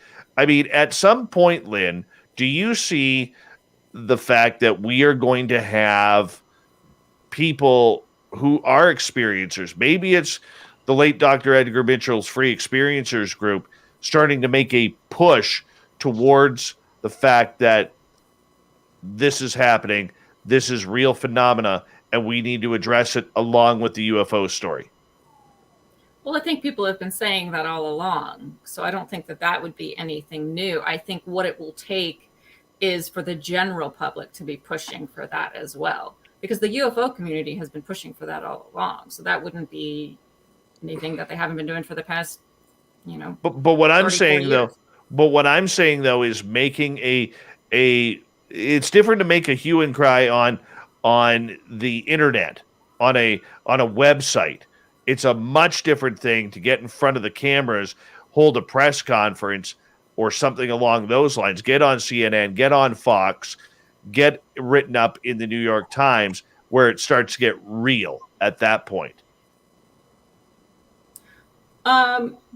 Well, again, we did that not that long ago. Not the free organization, but there was the what was it called? Back in, was it 2012? Where they talked to some, I think it was former members of Congress, but oh my God, the parts tonight, I can't. Oh my God. That's a good question. Well, truth. But yeah, I think I'm gonna have to say the same thing. I think we have been doing that. It's just that in the past we've been called crazy for doing that, or we've just been dismissed. Now maybe people will start to take it a little more seriously, but I think at this point, because there has been some disclosure, and maybe this is just a really clever act on the government's part, there's been a little bit of disclosure. So now I think the UFO community is sitting back a little bit more than they have been in the past. Like, oh, okay, maybe disclosure's coming. Oh, well, we had 6 months. Let's see what happens in June. So I don't know. Dave, touching on what you said, because in my group, we deal with a lot of experiencers that are really freaked out because of the experience, seeing a reptilian in your room or waking up on a ship and they're remembering it. It's kind of hard to deal with. And then the ridicule saying, oh, you believe in aliens or have you seen aliens? It's really tough for them in their world. But the fact that if we can validate that alien craft are here, not of this world, it in turn proves to these people and to all their naysayers, like, see, I told you, it's real. So it kind of gives them a little bit of validity without, introducing everybody to the different species. But I mean, it's a step. It's a baby step to help them out on the healing process. Well, that is a big step. Gary, would you concur with that? Yeah, I think that in most of the cases that it would give a little bit of a sense of justification and closure behind it. But then what about on the other hand, the folks that are trying to process it as, well, maybe I was dreaming or maybe something, and then that gives them a full clarification. Oh my God, this actually happened to me. So then that's going to add a whole different dynamic, to how we're going to have to deal with it. But a thought came to my head as Bryan was talking. Maybe this genuine disclosure thing could be the government leading us to. I know y'all been talking about and alluded to it, but would that be leading us to a full disclosure in the future? Sure. Bob, what about the crash sites we keep hearing about and crash retrievals? This is the next step after the UFOs that we're seeing filmed by the military right now. Crash retrievals is starting to speed up and grab a little bit of hype here, whether or not we have anything like that. Now, if we do, and we do have bodies per se, Is that something that, even though it makes rounds in the media or on social media, that would actually come out from the government? Would they be willing to spill those guts as of right now?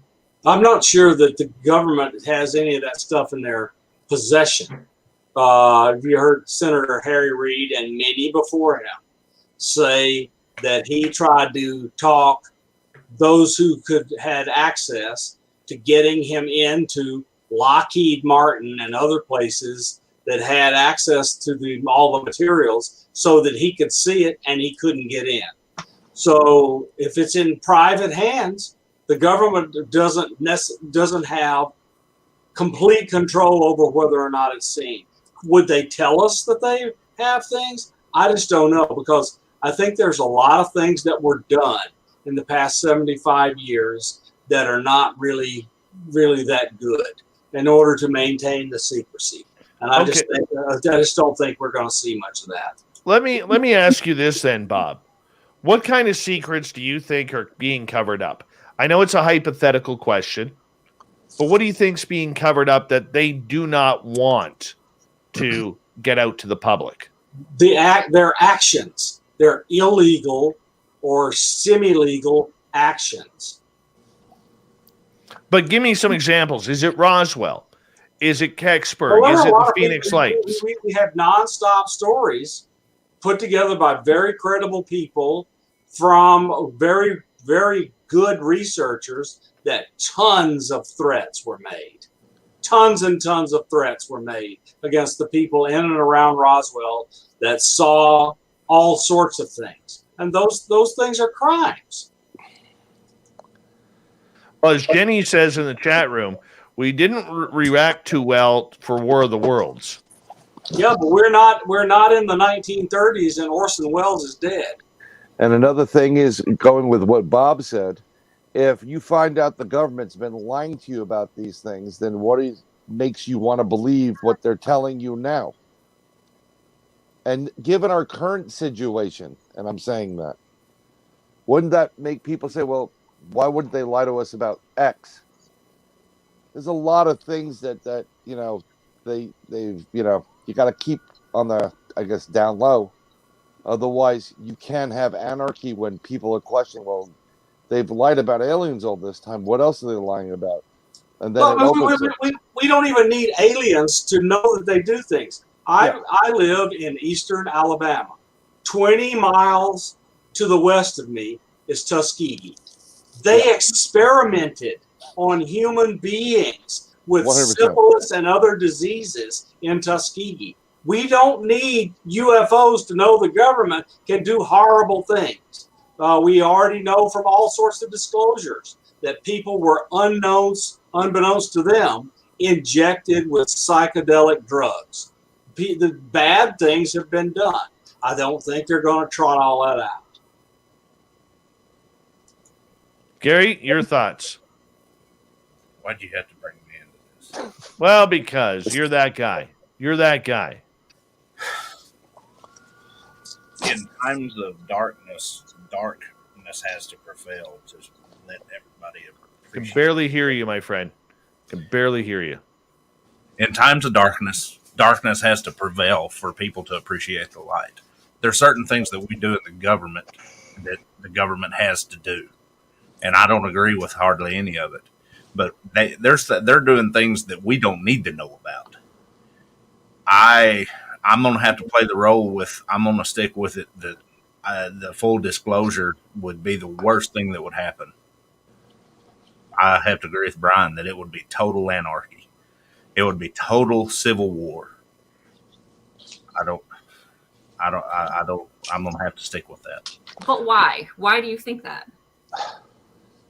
Like, the government lying to us is nothing new. No, it's not. And that's the whole thing is I'll just say that I can't disclose half of the stuff that I've seen and done. And that's all that's all I'll say in public. But isn't that a problem? It is, and I'll totally agree with it. But it's a necessary problem. Now, I'm not saying that doing it initially was a good thing, but keeping it under wraps is a necessary darkness. It's a necessary lesser of two evils.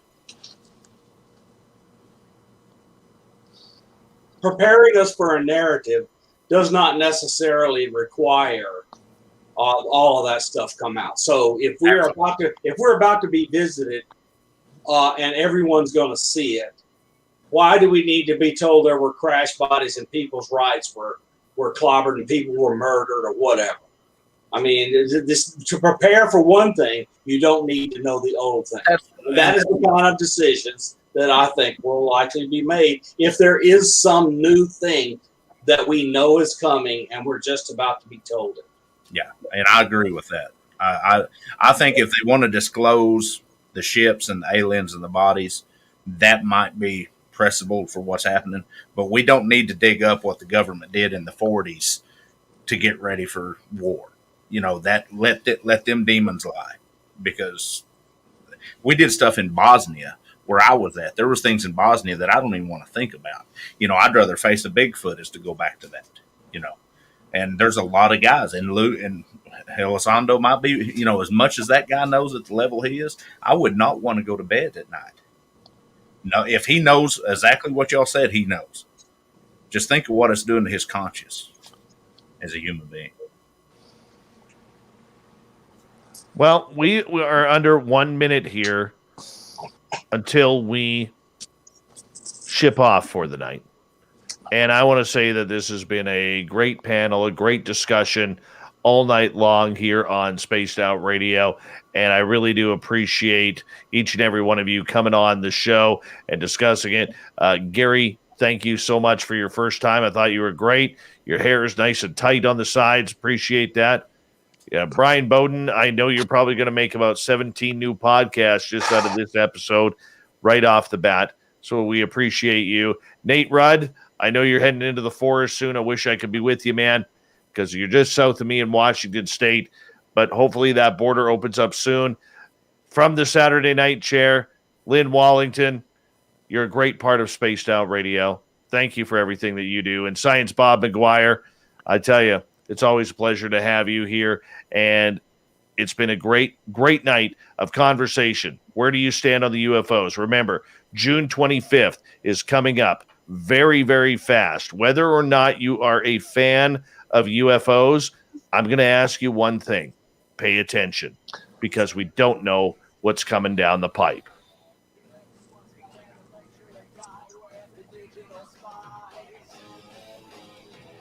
And we got Mr. Ron Bumblefoot Thal rocking in the background with Little Brother is watching. Bumblefoot is the official music of Spaced Out Radio, rocking us in and out of every single show. Get your horns up for the guitar god himself.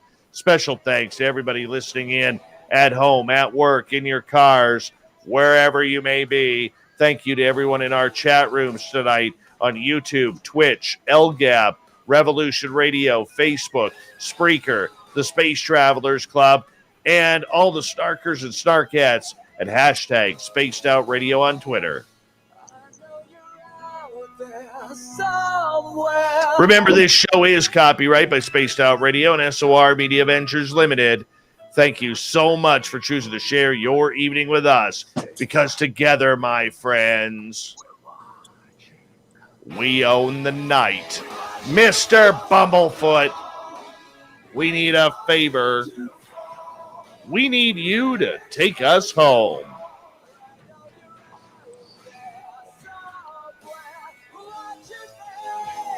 Yes, the Woo Train has docked for the night, but soon, my friends, we shall ride again. Your seats are always available. Your tickets never expire. And if you want to bring a friend, well, you got to ask Nate Rudd, because he's our bodyguard. We'll talk to you soon. Good night.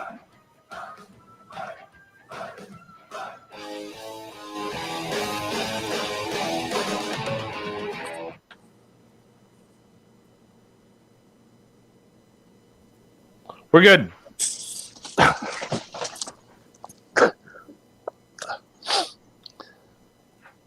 That was a good show, people. Good show. Hold on, Nate, for some reason. Oh, there you go. I'm just thanking everyone for letting me sit in with everyone. I had a good time. Sorry I couldn't contribute more to the UFO stuff. Oh, that's all right. You'll get some aliens one day, buddy. You did great. You did great. I'm learning. Yeah, I tell you what, I'm learning a lot, though. Oh, yeah. You were fantastic, bud. Your hair was high and tight. The beard's looking good. You know? Oh, Brian, I'm jealous of that back scratcher. Mine broke. I picked it up at south of the border. Yeah, I had a nice metal one, and it snapped one day. Exactly. Those are terrible. This is a wooden one. Should make you a couple of those for the SOR, you know. Yeah, mine looks like that. One of the greatest inventions ever in humankind history. Never mind the wheel or steel, it was the back scratcher. Holy fuck, Brian! Are you like in a little pod there? Yeah, I'm in. We're looking to move so I can get a room that I could actually do all my stuff in. And right now I'm in my kitchen right now, and I have this alien type of UFO thing going on my wall. So you got to hide all the junk. Hey, at least you're not in your laundry room, Brian. Yeah, well, we can make a sandwich while we're doing this. Who wants pickles? That's all right, Brian. My fridge is like right there, so. Yeah, you know, it's just the way it is, and we have everything all over the place because we're throwing out 99% of the stuff. We're not even taking it with us from the apartment. So when we go, we'll just, we'll increase our carbon footprint so it's more visible from space, and I'm fine with it. Sorry, I'm one of the few.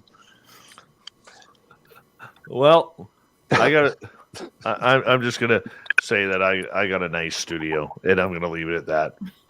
That's what I want. I want my guitars hanging up. Thinking about buying a big Bigfoot. You ever go to Bigfoot taxidermy? No. Oh, you gotta go to those. Take a look. It's a $2,000, literally life-size head that hangs on the wall like a moose head. He does one of those he does Bigfoot. Two different types of Bigfoot. He does an abominable snowman, and he also now does a dog man. I'm gonna put the dog in my daughter's room. That's old Mark, isn't it? Guy out of Canada. Jeff. Jeff. Yeah. Yeah, I forgot Jeff's last name. It's great. It's pricey, but it's either a Bigfoot head or a I don't know, Gibson SG or Marshall Mini half stack or something like that. I'm gonna say right now, go with the Gibson. Yeah, no, I would go with the Gibson. Gibson's having problems with their the heel of their guitar is snapping a bit and cracking, so it's tough. I know it's tough, but you never go wrong with the Gibson. Yeah, well, I've got all females around me, and they're sucking me dry, so I got to get something from Daddy. Well, Nate, we definitely broke 3 of my rules tonight, didn't we? Which is? Talked woo? I don't know. The woo don't bother me, but the whole government thing, I don't do it. And please understand if I offended any of y'all, but I'm torn, because of being in the military like I was. But I have to respect those guys. Yeah. No, doesn't bother me. Got a lot of friends that are in government that are like brothers to me, and I know exactly what you're talking about, and it's tough. Again, I thank every one of them all the time for what they do. But I'm reminded of what somebody once said this couple of years ago. You can't stop what's coming. So I think something is coming. Yeah. And I think it's more than just UFOs, because we've been hit on our backside of the planet heavy recently. Check out the Schumann resonance and what's going on there. We got something else coming from the deep side of space, not the sun side. So I hope it's not, big asteroids, because it won't matter about aliens. We're all screwed. I've wondered, my biggest question in this whole thing is, why is all of these high-powered individuals going to Antarctica for some reason? Oh, that's a whole nother show. Yeah, that's like 9 episodes of Spaced Out Radio. Yeah. Holy That's crap. That's also 25 of Bryan Bowden's podcasts. Yeah, at least 25. As I said before, the scary part to me is they're all reading from the same script. Yep. This is planned. Well, I mean, it was recent that they all started going there to Antarctica. It was majorly recent, and then you're seeing the pyramids getting revealed, and who knows what the hell's going on there. I mean, what does it say to you when Barack Obama and Donald Trump's director of national intelligence on CBS and NBC for Obama and on Fox and Fox Business for John Radcliffe say exactly the same words? They wouldn't be caught dead talking to each other on the street, yet they have the exact same rehearsed speech. No, something's planned, and I'm waiting to find out what it is. Who's pulling the strings? Who is pulling the strings, and for what reason? Bob, what about the Invisible College? Are they having any play on this right now from what you're hearing? The Invisible College was a bunch of people who wanted to be on the inside. They were never on the inside. They had security clearances. They knew that something was going on, and they wanted to figure it out. So this is Belay and John Alexander and a bunch of others. They are not in on the core secrets. They're wannabes. They keep Antarctica like so tightly wrapped. It's like like a virgin. I mean, even ready for sacrifice. Even the stupid stuff. Have y'all seen the digital overlays on Google Earth over Antarctica? Yep. Oh yeah. Hey, give me 2 seconds of quiet, guys, because I just need to edit Bob's bullshit out of the show. So.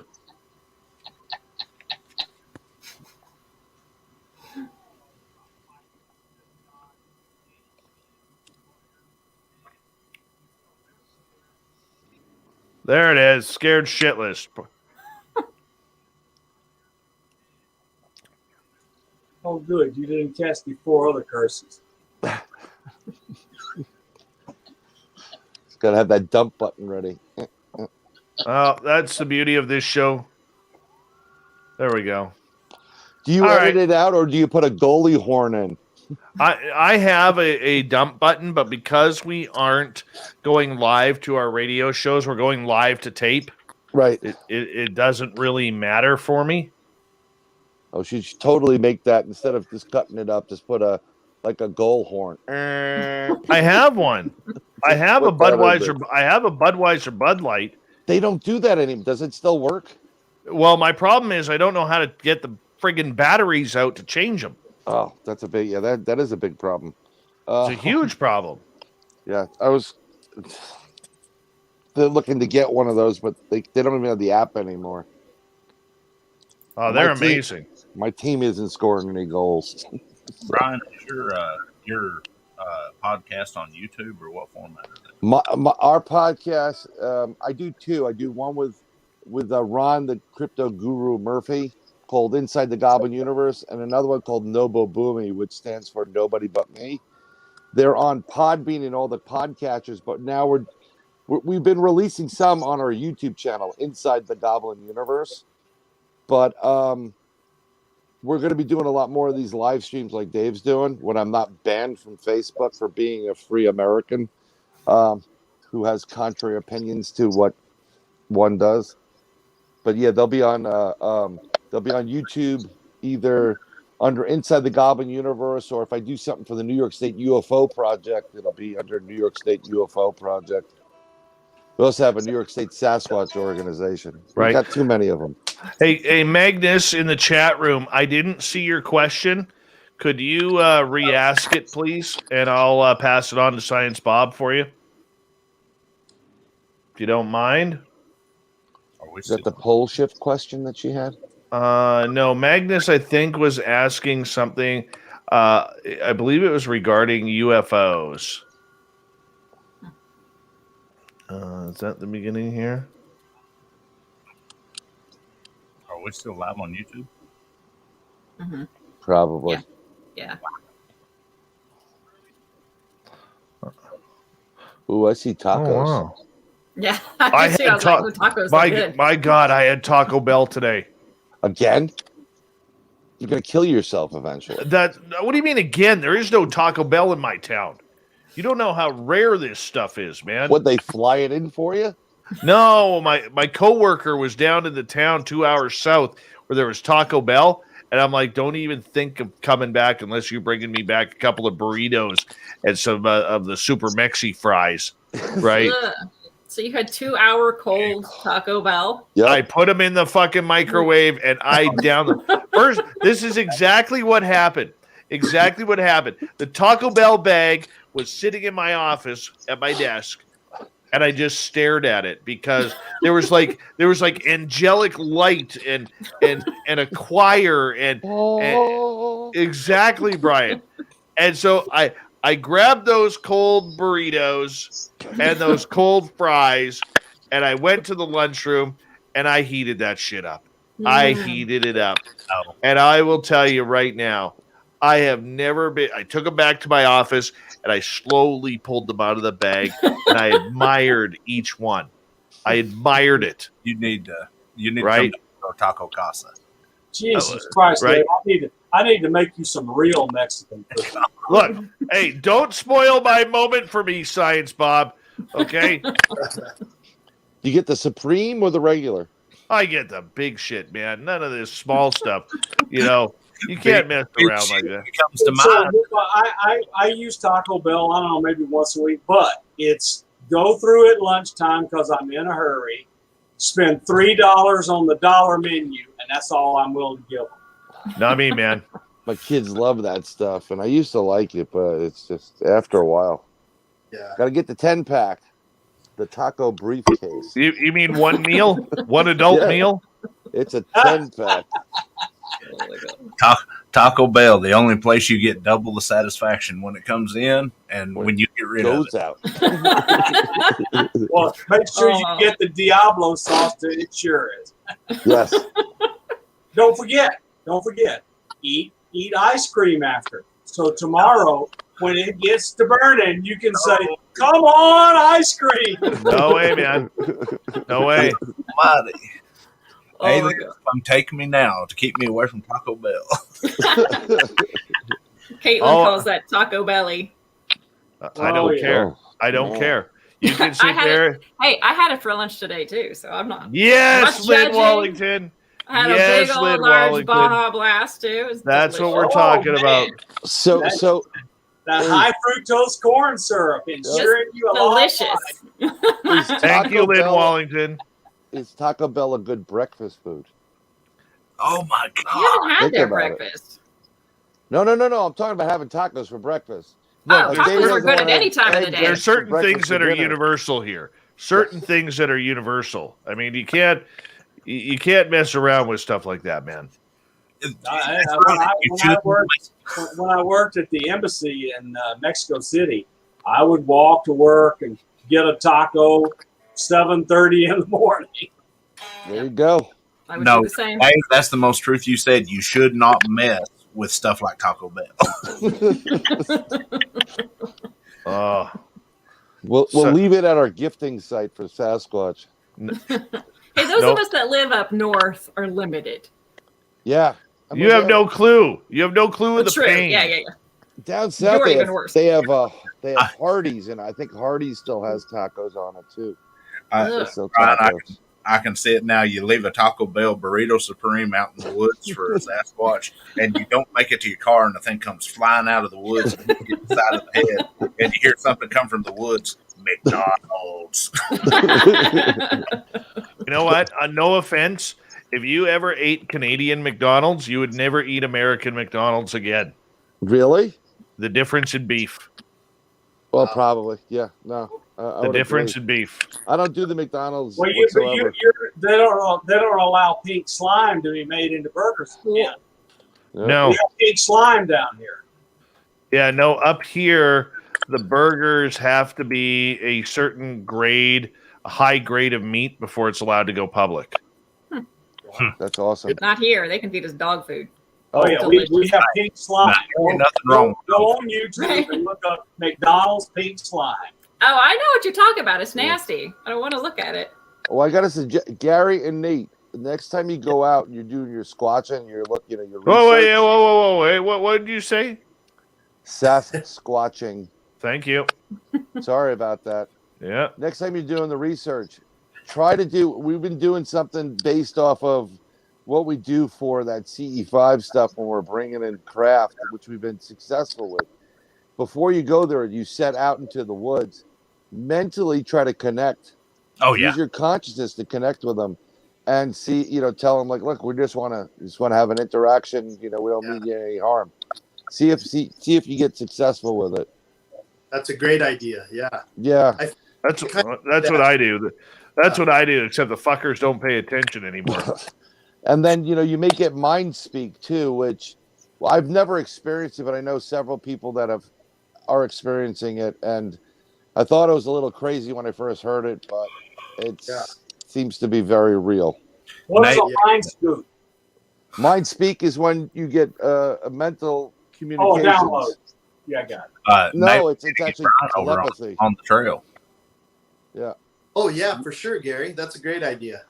Dave, too. Lynn. We could get Lynn. Hey, y'all all have got an open slot on my show because we talk everything on my show. Yeah. Damn. I get Lynn on my show. I might get the wife in front of the camera. There you go. They might get talking about witchcraft and stuff. Oh, there you go. Yeah. I'm always game. Yeah, it's funny, Brian, you talking about the mind speak. I was totally straight up ape on Sasquatch until I met Nate and Sean. Yeah. They've kind of turned me a little bit.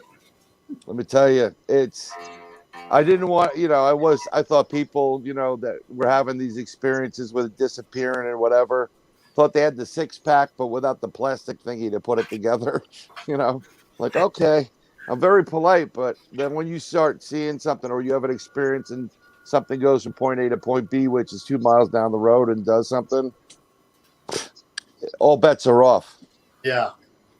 Logic kicks in. Yeah.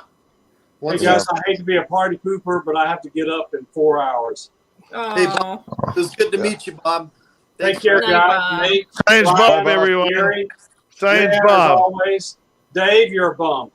Make sure you shut off your Bunsen burners before you go to bed. See you guys. Night, Bob. Yeah, I think I'm gonna tune in too, guys. Yeah. Or tune out. Yeah. Well, You Lynn know. and I are at She's got to go. 3:15. She's got to have Dave Hurley talk time on the FaceTime. Oh, Dave Hurley, I love you, Dave Hurley. You're the bestest. He's cracking up. I can say. See, he's Hilarious. on there. He is on there. is. Oh, Dave Hurley. Oh, Dave Hurley. Oh, Dave's just jealous that he can't talk to Dave Hurley. I am. I'm going to be honest. I have a little bit of a man crush on him. Understandable. I get it. Yeah. All right. Well, you guys have a great night. It was Pleasure. Night, awesome Lynn. meeting you. Or You good too. morning, Good night. Lynn. Lynn, who do you have on the show tomorrow night? Shane Pittman's coming on tomorrow night. Oh, yeah. Shane Pittman. Good for you. Yeah, it'll be fun. He's a good dude. Say hi to him for me if you don't I mind. will. I absolutely will. All right. You guys have a great night. Hey, check out that message before you leave. Dave Hurley's the man. Yep. Dave Hurley's the man. He also said this. Yes. Hey, how are you able to control both? This is how I answer as you. I don't know. Like, I'm still in the admin role because I think I know how you're doing it. So you were responding in StreamYard rather than from your YouTube page. Yes. So sometimes I forget. So then I go over when I realize, like, hey, I just said that, I was now a 10 on the Vinnie Barbarino scale of hotness. No, this is true. You didn't lie about that. You didn't lie about that. I'm always like, oh, then I have to kind of go back and forth. But yeah, it's hard to remember, like, tonight I have to go to the YouTube chat. Yeah. Here you go, Dave Hurley. This is the new birthday present for myself. God, that thing's gorgeous. Yeah. Oh, yeah. It's a sweet baby right there. Yeah. He's giving you a clap. Yes. Nice LTD right there. I don't know what this independent thing is. I don't know if it came with that or not. But I got to get a new piece for right here because I bought this secondhand, but I got to find something to put on there. But we'll figure it out. Yeah, this is my new baby.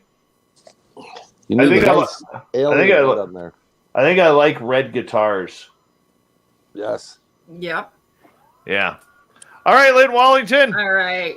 Have a Have a good good show night. tomorrow Night, night. Lynn. Thanks, guys. Night. Hey, Lynn. Yeah. I think I'm on the duck out too. Thank you for inviting me, Dave. Yep. Once again, you blew my Get mind. Lynn. I Yeah. got to go edit my podcast, Dave. So, guys, it's been a pleasure. Nate, Gary, Hey, good to meet you. hook up on Facebook.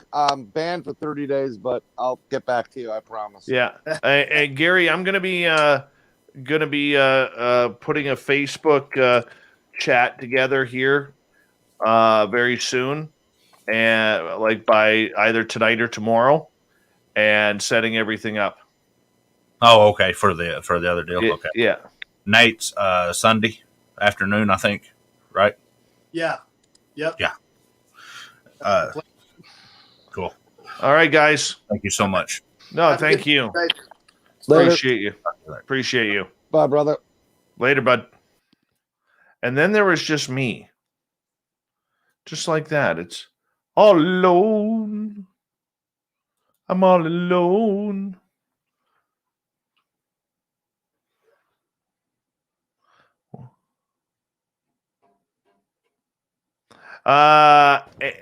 Nikki, I had not shown this one before. I just got it last Thursday. I love it. It seems happy. It seems very happy. Hi, Golden Lee.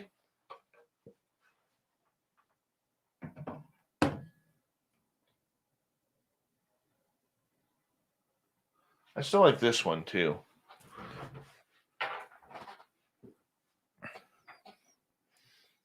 Yeah. I still like them.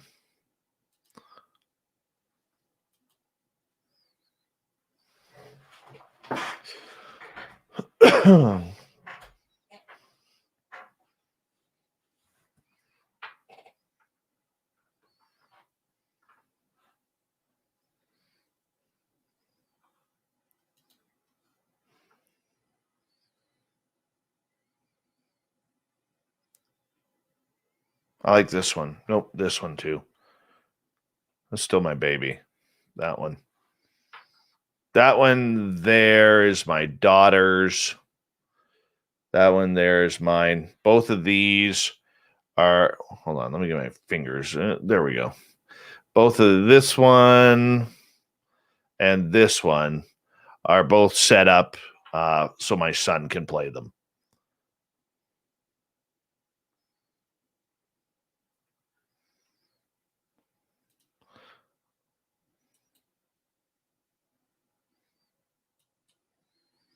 Let's see what this is.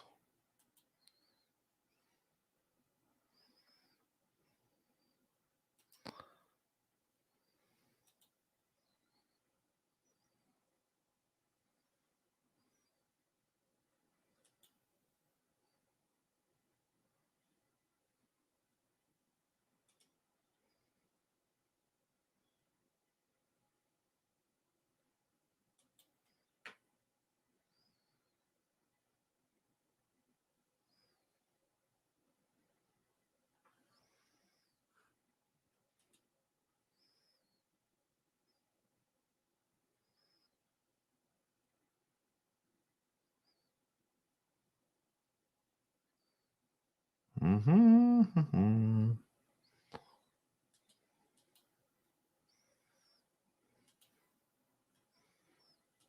Shut that down. Shut that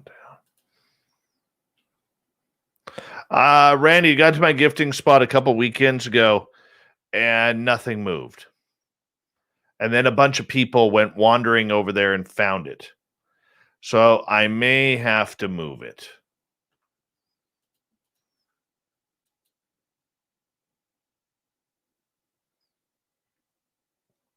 I may have to move it.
Where are we here?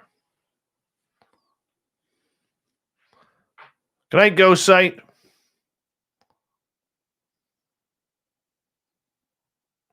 Good night, Pickle. Good night, Dan W. Hey, I didn't see you in there, but good night. Yeah, I think I'm going to have to find a different area. That may have been them wandering through. I don't know. Really don't know.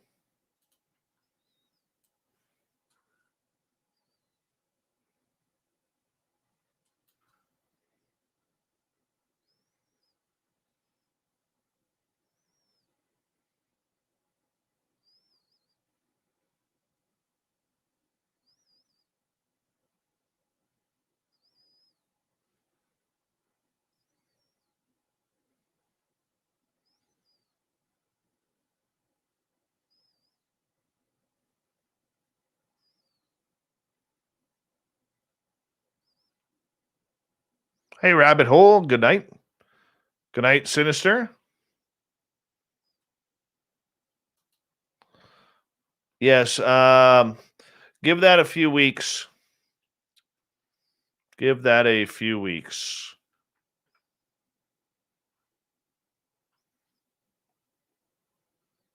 Oh, yeah, Randy Spurl. Totally think so.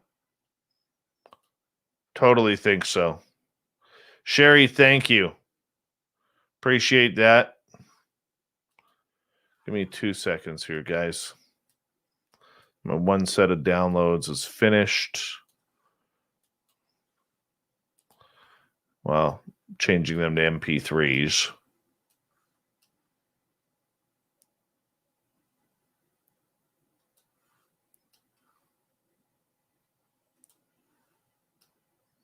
Oh, wrong one.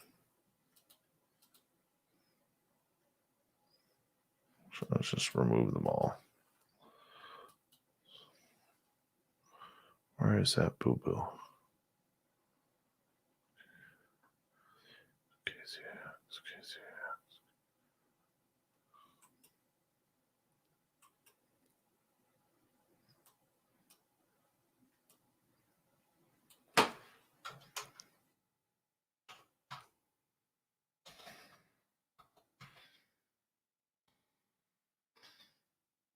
I did that twice.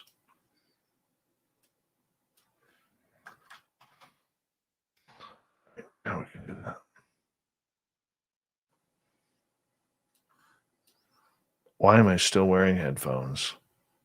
I don't need to.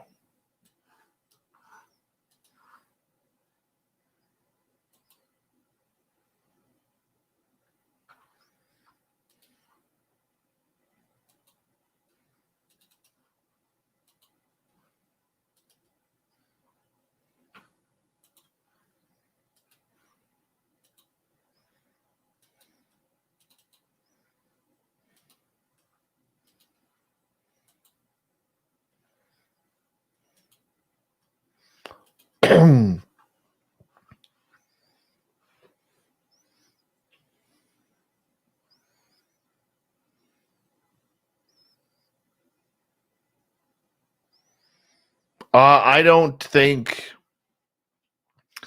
think we should be hunting them to kill them anyways.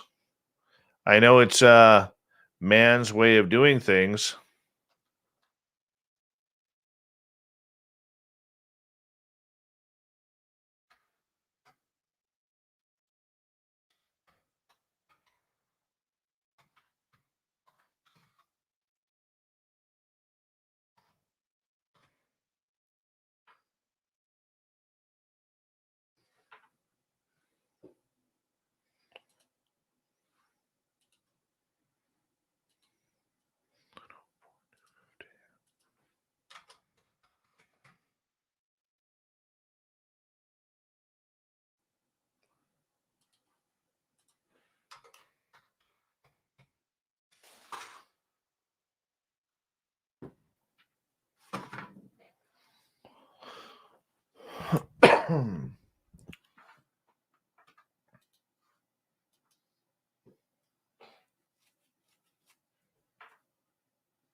Good night, Mr. Cowley.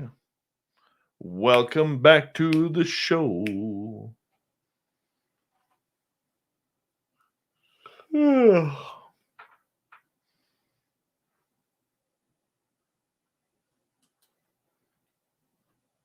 Thanks, Paul Holland from Australia or New Zealand. One of the two.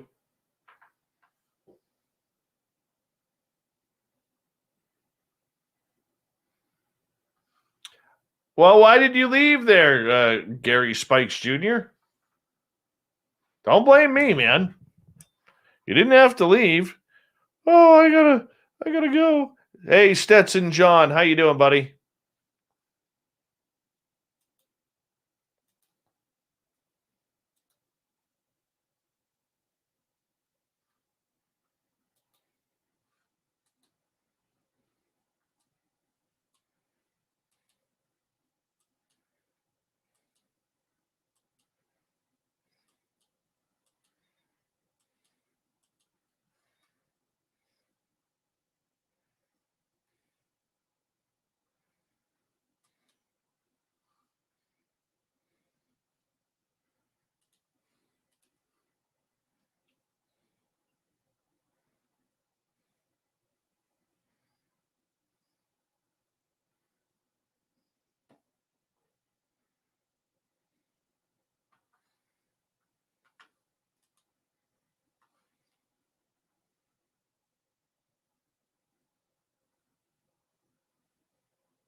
I'm hungry.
Gotta be close.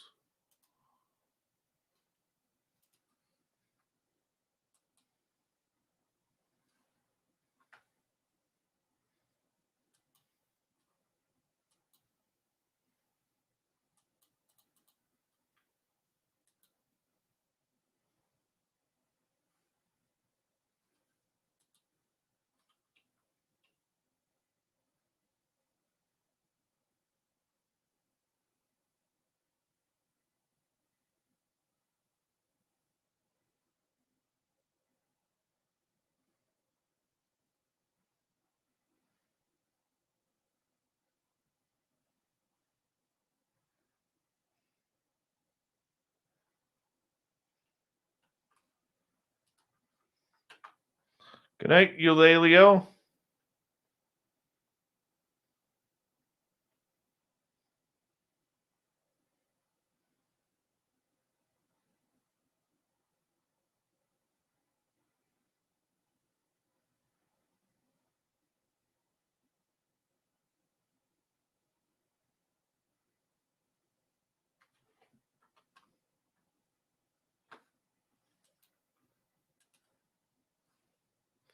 All right, that one's done.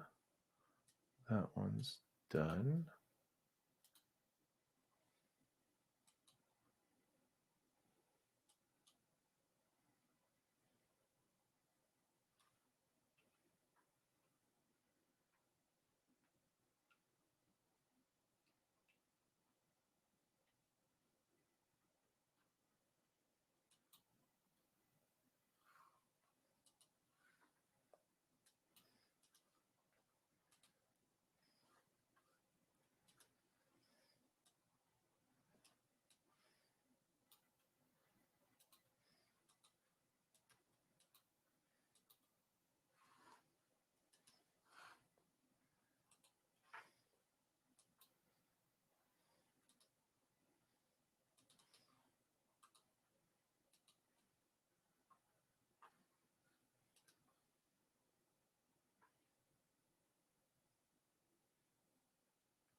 Jesus, Fap, you're on fire tonight.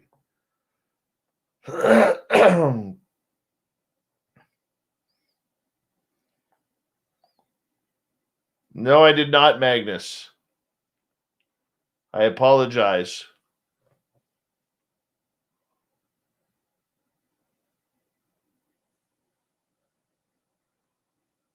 Now, I have heard The Call of Cthulhu by Metallica.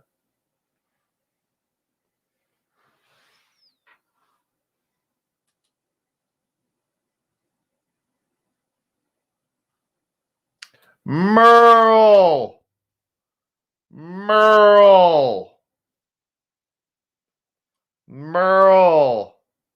Back for a second go round.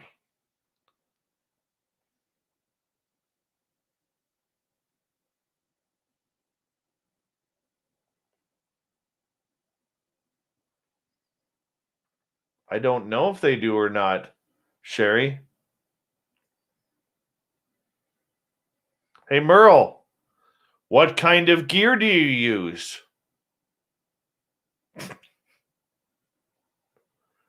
Oh, I'm teasing.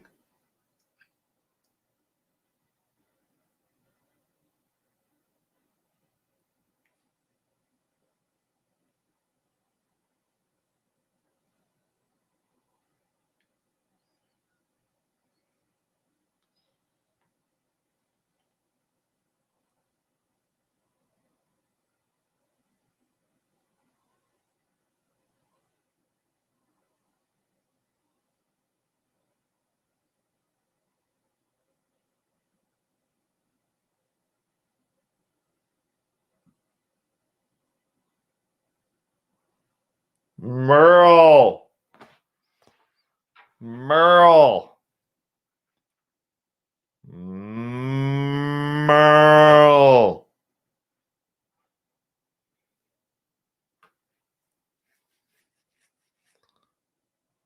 Gary, you're still here, man? That's hilarious. You might want. Are you on your phone or are you? Excuse me. Are you on your phone or are you still in front of your computer?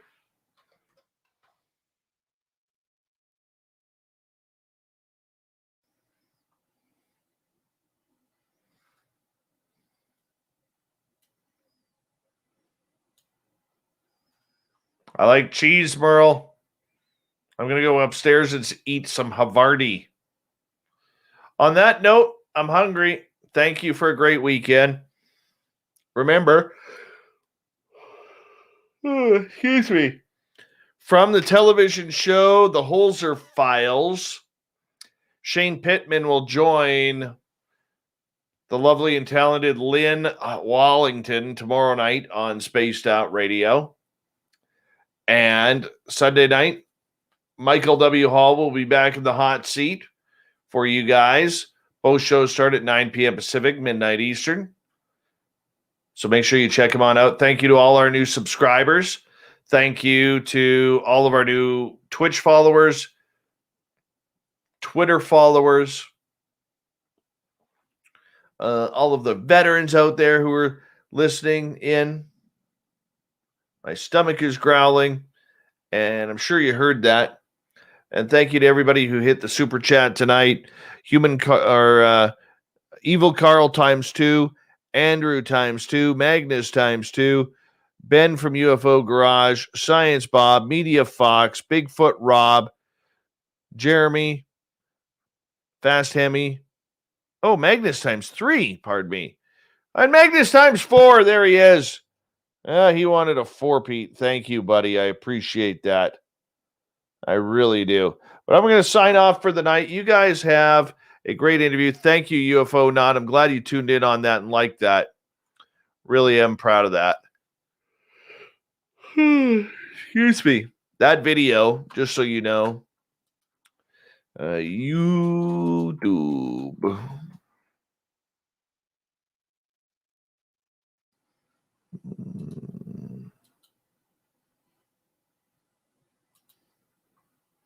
That video has been seen 5,600 times in 2 days. What's the official total? 5,614 times in 2 days. That's pretty cool. Pretty cool.